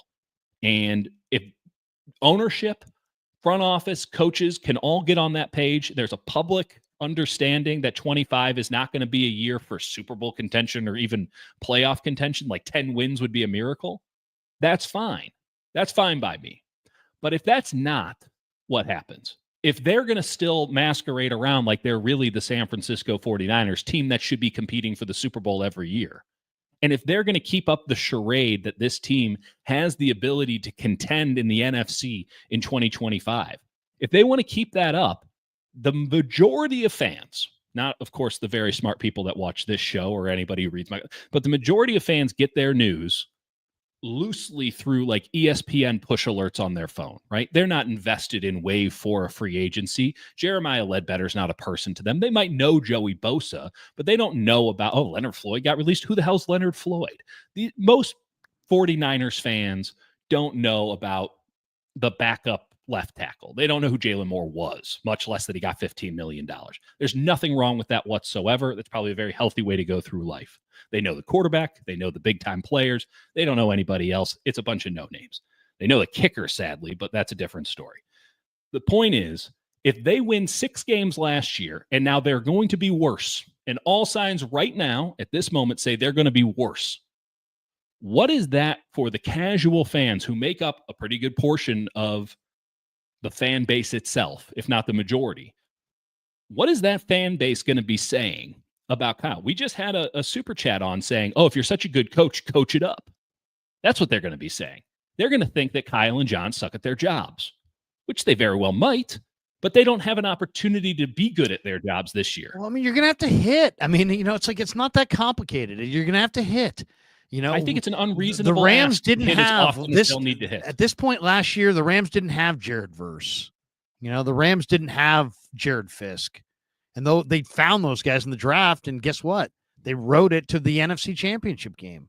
So, or almost. But they were a playoff team the year before and the year before. Yeah. Was it divisional round? They played in the divisional round. They gave the Eagles their best shot. Yeah, they played the Eagles tough. But my point is, I don't see the Niners. One, I think that there's a lot of people that believe that John and Kyle need to win.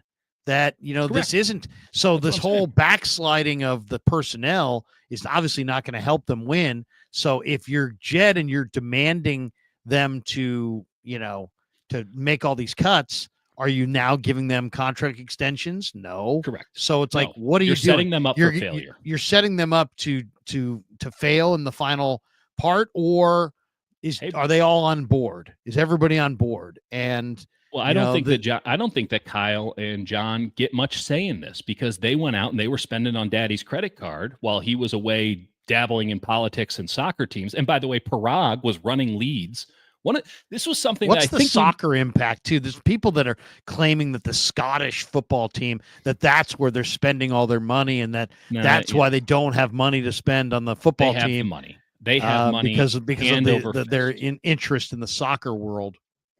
The soccer team aspect of it has nothing to do with money, as far as I can tell. They got money. The money's coming out of their ears. The NFL cuts them a check for 360 plus million. They spent 350, which is obscene, right? 100 million over the salary cap. They spent 350 in cash last year on their roster. It was covered by the NFL's check. That's before they made any money on their own, of which they just make boatloads of. So money is not the issue whatsoever. They got a plum ass deal on their stadium. That thing prints cash. They get all the concert money. They're going to get the Super Bowl. They don't have an issue with money. They might have an issue with profit, but they don't have an issue with money. And they're spending like gangbusters. They bought out the entirety of Leeds United. Sacramento, Republic FC doesn't really matter. They got their little political foray, but they just bought Rangers, which is no, that is not the issue. They have that money. The issue is that they're giving the attention to the soccer aspect of it. They're giving the attention to the side businesses. They're gone full Elon Musk, and instead of just running Tesla, he's got 6 other companies, and I'm going to also run the federal government. Like in that, it's not a question of, are you capable or not, though we can have that conversation another time. It's a question of, are there enough hours in the day to do the jobs that you have? And for Parag, Jed's right-hand man, there simply are not. And this is something that I brought up a couple of times last year. I'm not sure if it was with you or not. But one of the reasons that the Aiyuk negotiations dragged on as long as they did, and they were as peculiar as they were, just one of the many reasons, was that Parag simply was not around. And so he was doing business a lot of times in London, or I guess in this case in Leeds. And so he's on England time. And that's like 8 hours ahead. And it's kind of difficult to have kind of good back and forth conversations when it's 4 a.m. for you and, he's eating dinner. That's where his attention was, not in handling the day-to-day fiscal aspects of the football team. They handed that to John and Kyle a long time ago. They gave more and more leeway in that area as the years have gone on. Their attention has waned elsewhere. John and Kyle ran it as they saw fit. Jed looked at the credit card bill and said, we're fucking done with this. And he's reining it all in. And it's his influence that is driving all of this. I don't think Parag has much to do with it other than he goes where he's told to go. And he runs as he sees, as he's told to run the thing. And if people are wondering, they're trying to sell, 10% at a $9 billion valuation to raise more cash. They're obviously cash poor. I don't agree with that. I don't. There's no evidence of that. Well, I think they're about ready to throw $100+ million, maybe $140 million at Brock Purdy to get him signed. That right there, the way the NFL works, either has to be a straight cash payment or put it in escrow. So either way, it's straight cash. You have to have $127 million, in cash. I mean, that's where, and they've paid out big money, and every time they've extended one of these guys, they've forwarded a huge amount of cash. I mean, they cut Hargrave a check for $20 million on the day they signed. $20 million from my account, from Jed's account to his. Now, I realize they're reining in revenue. Nobody should cry. And for the Niners, if you own an NFL franchise, you're minting money. I get all of that, but they are looking at, they're trying to rein it in. And at the same time, the question is, John and Kyle have gone on record, both of them, as saying, Brock Purdy is going to be the quarterback for us. And I almost get the feeling that like somebody said to them, like, hey, you know what? This is it. It's like either you get it done here with Brock Purdy or, that's the end of the road. Otherwise, why would they go out of their way to make that declaration, that, Brock's the only quarterback I want here under, when I'm here. Because Brock is awesome. And what else are you going to say? Well, he's awesome. They also said that they could never imagine getting rid of Deebo Samuel because they're not in the business of letting good players go. But hey, that fifth round pick came in. And they didn't. But they said they wouldn't let him walk, and they said we're going to trade him, and sure enough, they traded him. Yeah, so that's another reason that's I think malicious Aiyuk's compliance gone. Right there. That's another reason I think Aiyuk's gone is because Lynch said so. And Lynch doesn't lie. Lynch is pretty much a straight shooter. All right, let's hit a couple more of these. Carlos says take Jalen Walker or Jihad Campbell in the first round. I love both those ideas. Don't take Jalen Walker is really, really, really special. Campbell, I think is less special. But I don't like Campbell. Campbell makes a lot of tackles, and he tested incredibly well. I'll say that. I don't like the track record of the Bama guys. As far as Walker goes, Walker is got to be the fastest linebacker I've seen this year. I mean, he just closes that space down so fast. He's a tremendous, in a team full of amazing athletes at Georgia, he stands out. Carlos is enough drafting for need. Draft some studs, draft a playmaker. John Muniz, all BS aside, we need an O-line and a D-line ASAP. You have an O-line. You just might not like it. Yeah. John Muniz, this team's new motto, Moneyball. Dixie Normus, thank you, 209. Did the 49ers hire a draft consultant this year? No, they didn't. Not that I know of. Jose Achu Tigui, it'll never use rookies. I think this is Kyle never uses rookies, though. Oh, Kyle never uses rookies, though. I hate that he doesn't use his guys and leans on the starters like with Mason. One CMC came, we didn't see Mason. Yeah, I mean, that to me is crazy because Kyle at the beginning of this run really did share the running back duties. And for whatever reason, and it's like, I get it, McCaffrey's better, but you know what? You drove him into the ground and you didn't need to. And there was absolutely no reason to because you had other guys. And it's like, dude, finish the game with somebody else. Finish the game. And it's like, it's hard to finish the game as an NFL running back. Why? Because they know you're going to run. All right. Yes. So the advantage you get is you get to work the clock. The advantage the defense gets is they know who's going to get the ball. Tee off on your ass. And they just start crushing. So give those carries to a big power back like Taj Brooks, who I'm suggesting they draft in the 5th or 6th round, because take that pounding off of CMC. It's the only thing that makes sense. I can't believe they haven't done it. It's somewhat maddening, actually. Kyle's got some formula in his head where it's like every carry. There's two schools of thoughts on this. I think both of them are valid. One of them is, these Jordans that I bought are really nice, and we should make sure that they don't get any creases. And we better make sure they stay pristine because we paid a lot of money for them, and they're really, really good shoes. There's another school of thought is they're fucking shoes, wear them. And I think Kyle adheres to the second principle of they're fucking shoes, wear your Jordans. Sonia Leary says firing Kyle would be a major mistake. Other teams would kill to have him. 2 Super Bowls with middle of the pack quarterbacks. Careful what you wish for. He revived us. First off, never wished it. Let's be careful on that. No, she's not talking to us. I mean, she's talking. And then also, I never suggested that they would fire Kyle. They'll fire John. They'll trade Kyle. Yeah, I don't think either are going anywhere, but maybe I'm wrong. Blood Moon says signing a 40-year-old long snapper is a younger, cheaper move. What the fuck? Yeah, seriously. I mean, as long as he can spin it, baby. 5'10", 240. Boxing fan times 4. Thoughts on Chase Lunt and Holland Pierce? I haven't studied Lunt, but I've heard he's a pretty good pass protector. Dieter's doing his own draft guide. I will say this about Holland Pierce. He's a hulk of a human being. He's really, really good at anchoring. I think he's a guy that is a gem who could be really polished up and could be. He's not a left tackle per se. He's more of a power playing right tackle, and he may even be a right guard. But he is a road grader with a lot of talent, and his body needs to be kind of. He's in the process of kind of changing his body, shaking off some baby fat. Yeah, I mean, this guy's trying to change his body, and he is. And he's got gifts for the game because of his length. He's a huge man. We're talking about 6'7", 6'8", 360 pounds. He's huge. He's an absolute monster. And he's got decent footwork, and I think he's got good arm length. I didn't see his testing numbers, but I like Holland Pierce. Chase Lunt is a Connecticut kid. I don't know much about Lunt. I know that people say he's got good pass protector, but I like Pierce.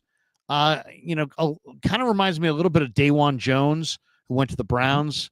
Just a big, massive guy who's kind of bad body at this point, but he's so big that he kind of blocks out the sun, and there's potential there. He reminds me of Jason Peters. Yeah, he's got his own zip code. I love Holland Pierce. Holland Pierce is my favorite. Really? Yes. I mean, he is literally, Larry, you asked me to come up with some of my late round sleepers. He is number one on the list, Holland Pierce. Wow, look at that. We haven't even got to that yet. That's amazing. There's others. But I love Holland Pierce. I think Holland Pierce is incredible. I think Holland Pierce is going to be a starting left tackle in this league for a very long time. I think he was my number one offensive line prospect. Chase Lunt, also on that list. He was my third in terms of early, middle, late, which is how Jake and I on the Dieter and Hutch podcast handle our stuff. Early, middle, late. Early, we all know the first round guys. Middle and late, doesn't matter. I don't know if Holland Pierce is going to go in the third round or the sixth round. I don't know if Chase Lunt is going to go in the third round or the sixth round. Once you get past the top about 60 picks, it's a crapshoot on offensive linemen. It's just which offensive line coach likes the guy more. But Lunt can really move. He can really move. I question his anchor. He can get moved around a little bit there. But for an outside zone scheme, I mean, it's exactly what you're looking for, particularly in a right tackle. He can really get out there and is a hell of a lead blocker. And I think he's got a good enough pass set with his feet that he can make up for some of his deficiencies with his hands. Holland Pierce, though, he is awesome. You love him, yeah. Faithful Niner says in 2023, the Niners sent a second, a third, and a fourth, and a 2024 fifth to the Panthers. What's CMC compensation worth today if we traded him? I had this conversation this afternoon. I think you can get a second for him. Yeah, I think he's high profile enough that you could probably get a second, but I think because of the Achilles, I would say third. I think he's 10 of damage goods. That's fair. I will say that the contract, people are asking about trading Christian McCaffrey. You can get out of this contract so goddamn easy. It is. God, I mean, if you're, some people say, commit to a direction, but the Niners think they can win. I guess we'll find out how good of a team they can build here. The Agile Chicken says they lost 5 games by less than 6 points last year. Everyone had a little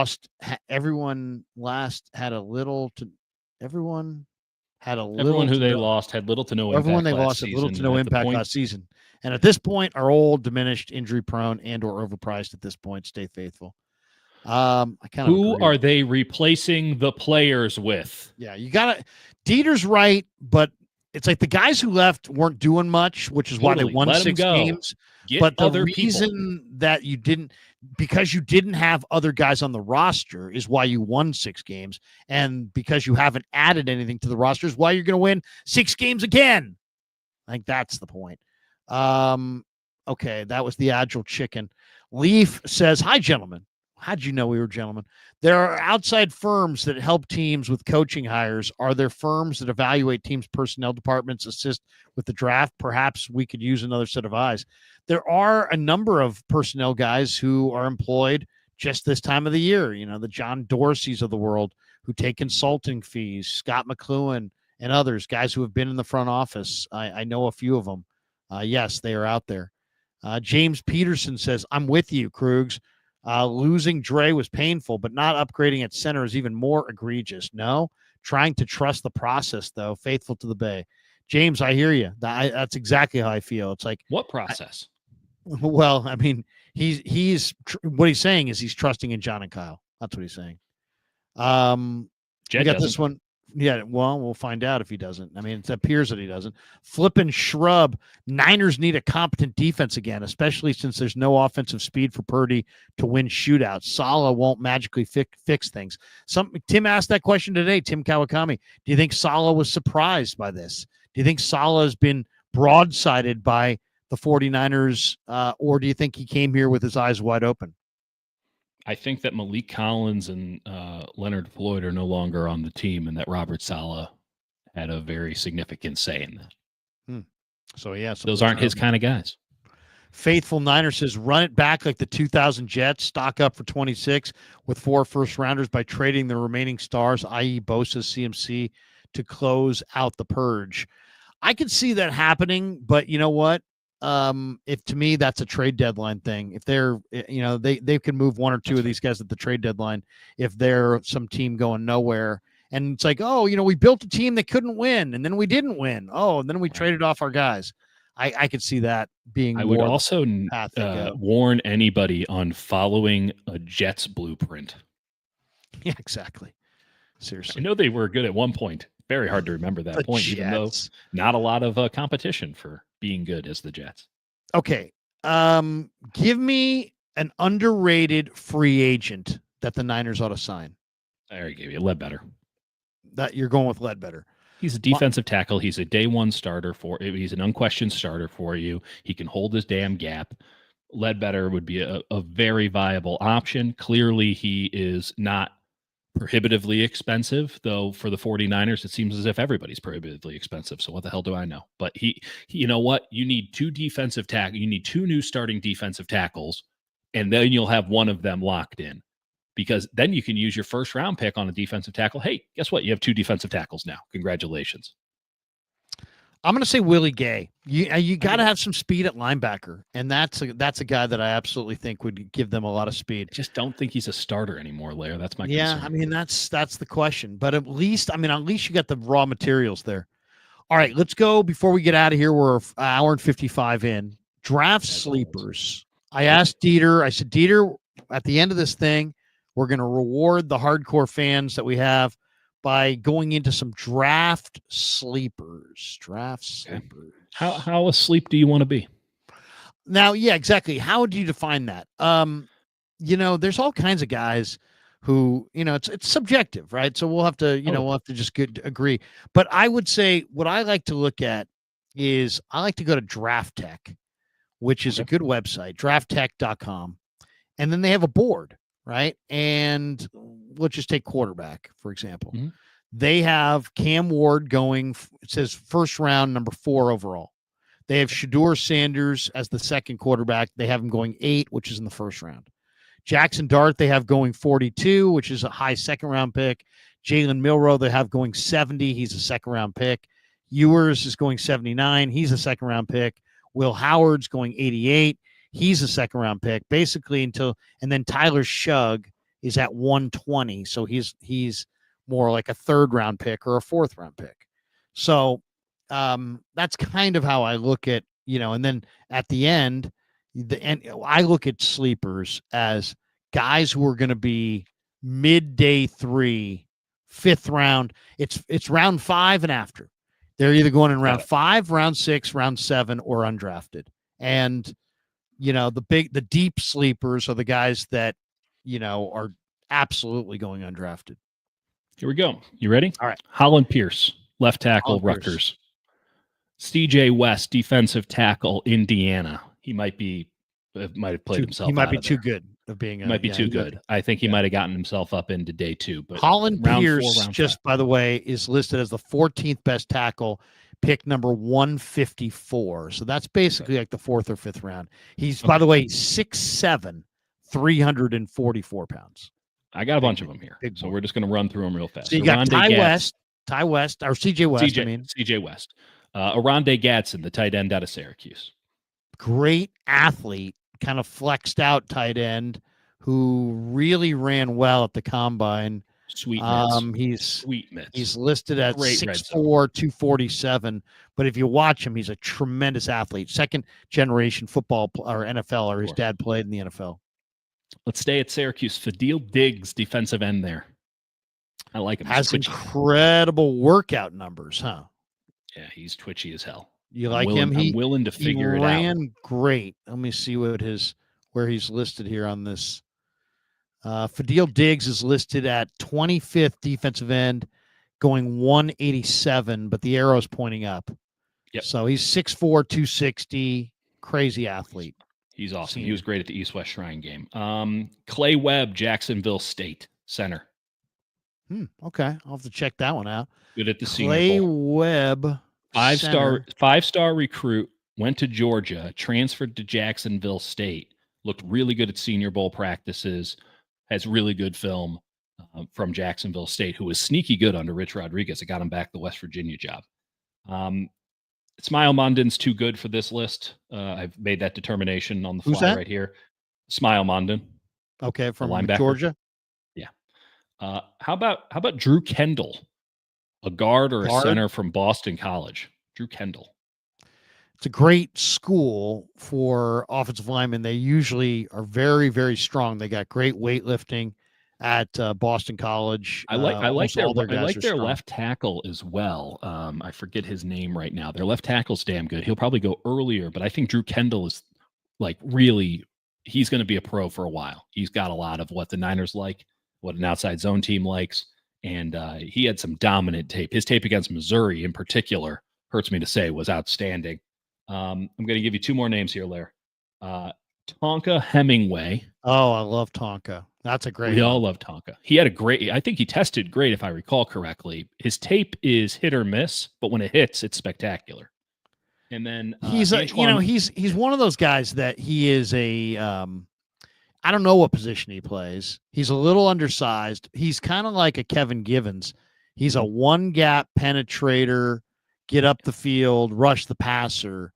But this guy can really move. I mean, if you add a couple guys like Tonka Hemingway, this is a guy. I think they list him here. Let me see. I think they list him as a world-class five-technique. depth defensive tackle, right? He's exactly what you're looking for. You don't want South him for anything- Carolina, 285, but he moves awesome. I mean, Looks he's bigger. really, really cooked. He's from Conway, South Carolina. I'm going to give you And two more he's names. just there, I a lied. freakish athlete. I'm Freakish gonna end athlete. one on- And he's an I'm gonna end with academic one honor on- roll guy. He's an Yeah, all no, SEC honor roll. He is a fringe. He might not even get drafted. I would draft him in the 5th round. Antoine Wells, the wide receiver from Ole Miss. I think that he's got a lot of pro characteristics in his game. I think he's a willing blocker if he's not even a good blocker. I think you put him in the slot and you watch him catch 60 balls a year for big impact third down plays. I like Antoine Wells a lot. This is a great wide receiver class in the middle and late rounds. I don't think it's a good class at the top. If I'm being frank, I'm not in on McMillan. I think that we've gone over the warts with Burden before. But man, if you're picking a wide receiver or two on day 3, I think that you got some really good options for guys that you don't need immediate impact from. And then I'm going to throw one more at you here. Riley Mills, defensive tackle from Notre Dame, who I can't quit. I can't quit his tape. Holland Pierce, a little bit of story time. When we first started watching, Holland Pierce between Hutch and I was sort of a running joke because every play it looked like he was screaming in agony. He was such a stiff mover. And so we kept watching it, and I kept watching the film because it was funny in a way, and I needed some comedic relief. And then I'm like, is this guy actually just kick ass? And the more I watched under that lens, the more I realized he does kick ass. Riley Mills, you're never going to get a pop play. You're never going to get something that makes you feel like, oh, this is the guy. But the more you watch, the more you're like, is he totally dominating the game? What's going on here? His tape just sticks. It sticks like a cupcake on a fat kid, man. I can't get enough of Riley Mills' tape. And it was, I think, a factor in Notre Dame not winning the title this year. He's a big-time player. Big-time player. I mean, he was a 4-star recruit by all the major recruiting people. I mean, he was kind of well known.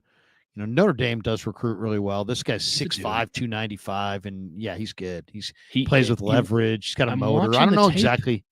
I mean, there's stronger guys than this guy, but I love the leverage he plays with. He's just a tremendous player. He knows how to play. Watt body. I mean, he's going to be a late day 3 guy. Guy. I really think Riley Mills late day 3. Like, I wouldn't build my draft around, we'll get Riley Mills later. If I had to pick a day 3 defensive tackle, it's CJ West all day and twice on Sunday.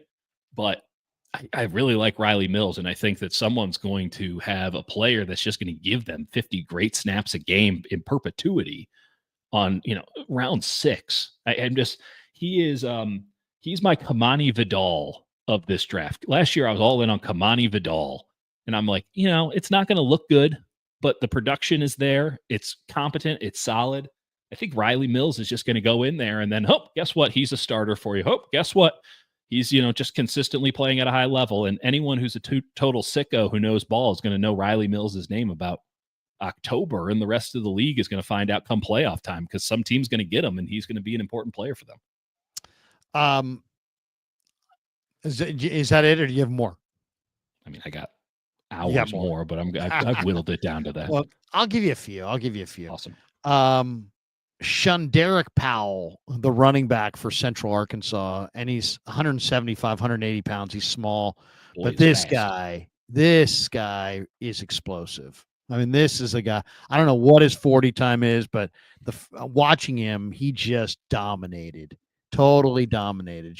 Derek Powell, Yep. going to be a day 3 guy, but he's a great athlete, super explosive, home run hitter, return guy, 7th round pick kind of a guy. But Derek Powell from Central Arkansas, just super explosive. And he's a running back, but he's too small to really be a running back in the NFL. Totally. He's not 5'10", 185. He's not you find a a real spot for him somewhere, though. He's a return guy. But he's a dynamic return guy. Love him. Now you mentioned Juice Wells. It's funny. I watched Ole Miss so much because I loved Walter Nolan early on. Best team money could buy this past year. Well, it was a big emotional thing for A&M fans when they lost Walter Nolan to Ole Miss because Walter Nolan was a blue chip guy. So why? He goes why? to Because A&M fans realized they were broke boys. Is that why?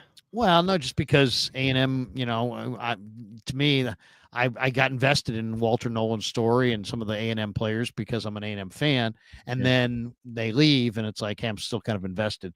So I liked watching, and I love watching talent, and nobody had more talent this year. Ole Miss had the best team in football. Lane Kiffin. They just had Lane Kiffin. Quarterback. I mean, the fact that they didn't win there is just ridiculous when you look at all the guys they have. I put it on Dart. Dart killed them twice. Yeah, but they also had, come on, they had Ulysses Bentley. They had all kinds of other guys. They didn't have to lean on. They could have ran the ball. They had big-time guys almost everywhere. But they have a receiver there named Jordan Watkins who ran 4.37, and he's not big, but he's not tiny. He's 5'11", 210 pounds or whatever. He's kind of stocky, but he ran 4.37, and I saw the Arkansas game earlier this year. He had 8 catches for 254 yards and 5 touchdowns. And it was, he's a dude. It's an SEC game. This guy's big time. Jordan Watkins. Now, Ole Miss they just have receivers. They just have. I think Trey Harris might be the best receiver in the country. They have 5 really good receivers. Yeah, they had another guy named Smith who was like a big time guy that they never didn't even was. They don't even use him. Yeah, he was like a 5-star. Wells would have been a 2nd round pick in most years, but he's like buried on the depth chart at his own college. Yeah. So Jordan Watkins to me is just that's a good pick. That is going to be somebody's going to get that guy. It's like. A sleeper in the SEC. How could that be? But he's a super sleeper in my opinion. Taj Brooks, man, I am such a Taj Brooks fan. I've watched so much film on the backs because I think he's one of the great running. First of all, I like watching running backs. Second of all, to me, they're the easiest guys to scout because it's like what it's supposed to look like. It's like it's sometimes hard to scout a guard in a certain system but unless they really are road graders. But as far as backs, the backs, you pretty much know what it's supposed to look like. And there's so many good ones. Genty, Hampton. I think Omarion Hampton's amazing. Both of the Ohio State Henderson's guys. Amazing. Yeah. Quinshawn Judkins is amazing. Dylan Sampson from Tennessee is amazing. DJ Giddens from K-State is amazing. There's a bunch of guys. Giddens. RJ Harvey is amazing. This kid from SMU, Brashard Smith, is electric. Really electric. There's just a lot of guys. But you get down, Taj Brooks is the 20th rated running back. He's listed at number 206. So what's that? 6th round? Maybe. Yeah. He's 5. This is the greatest running back dimensions. He's 5'9", 214. And he just runs over his pads. He's got tremendous power. I think it was during the combine I heard Peter Schrager say that a scout said to him that Brooks was the best blocking back in the entire draft. I believe it because he's a little bowling ball. Travion Henderson's also an amazing blocker, by the way. But Taj Brooks is a bowling ball, and he's this guy. He's got contact balance. He runs. He just pick and slide and instincts and power. And this is a guy you just can't stop. This is a guy at the 4-minute mark that you're like, this is who you finish with.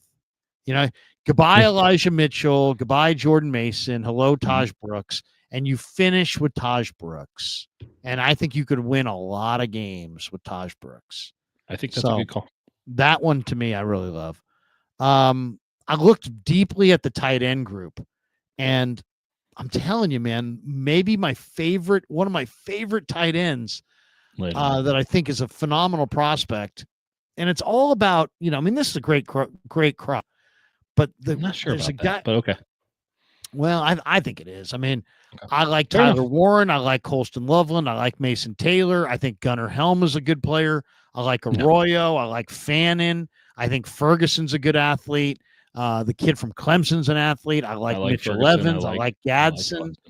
Urasek, Luke Lachey, Caden Prieskorn, Josh Simon's a great athlete. I mean, Conyers is one of my favorites. There's a lot of guys. Okay. It's fun. Jackson Hawes, super smart. Carter Runyon. Carter Runyon's really solid. The two guys I really like, though, I like the Michigan State guy who transferred to Houston, Malik Carr. He's 6'5". He's 265 pounds. He's a better athlete than you think. And he's a good run blocker, and he's got a big frame. He's got the Big Ten background. He finished up at Houston. I really like him. He's going to go undrafted. But the guy that I really love is Rivaldo Fairweather, and he's 6'3", 246, which is just totally forgettable dimensions. But he's got ridiculous athleticism and unbelievable long arms. I mean, this guy's got the longest arms of almost any tight end I think I've seen. He's a transfer. He started at Florida Atlantic. Go Owls. And yeah, man, this guy covered Florida Atlantic for 2 years. He also in high school played basketball, soccer, and track and field. He's a crazy athletic guy, but he's got like 85-inch wingspan. From fingertip to fingertip, and he makes a lot of catches. He's raw. He didn't start playing football until his junior year in high school, which is really, really late. To play football in the SEC, after you didn't play until you were a junior in high school, shows that you got serious athleticism. And this guy's got such long arms, and he's such a he's like one of these crazy. He came to football late, but I saw a couple videos where this guy's totally in love with football. Like he just he's after practice, he's catching jugs machine, he's working it, and it's like you can see this guy with this. He's just incredible prototype for the position. Now working on it. I'm telling you, somebody's going to get this guy as an undrafted guy or as a 7th round guy, and he is going to be a good tight end. Really good hands, really long arms. Rivaldo Fairweather. Another guy that I just absolutely love is Debo Will. To me, let's finish with the linebackers. To me, this is where the value really is in this draft. Yes. There's incredible linebackers. Now, Jihad Campbell, Carson Swessinger, Demetrius Knight. These are the guys up top, right? These are the guys that are going to go up top. But if you look deeper, like I'm looking at, just down the list.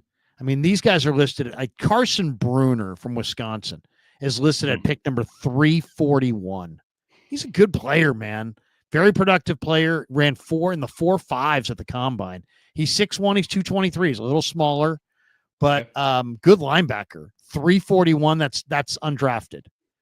Yeah.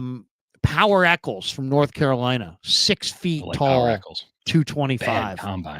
Bad combine. Not a good combine. He's a good football player, though. And he has 363 on the list. Yeah. Ruben Hippolyte, the second from Maryland, number 401. He's undrafted. Casey Osai from Louisiana. Ruben Hippolyte, the second. He's 6 feet 240, but he's a tackling machine for Maryland. And it's funny because I was talking to Sam O about him, and Sam O was like, "Dude, he's a player. He's a big time player." Okay. Casey Osai from Louisiana, kind of an underrated program. 6'1", 244 pounds. He's number 420 on the list, undrafted. Here's one of my very favorite players, Chandler Martin, the linebacker from Memphis. 6 feet 230, team captain. He's listed at pick 439. This guy's spectacular, man. This really guy's spectacular. I mean, he can fly, he can tackle, he can break down in space. That is a really, really good football player. And How he's do you feel listed. about Teddy Buchanan? We went to my high school. So Teddy Buchanan went to my high school. He's got measurables. Teddy Buchanan, 4'6". He tested well.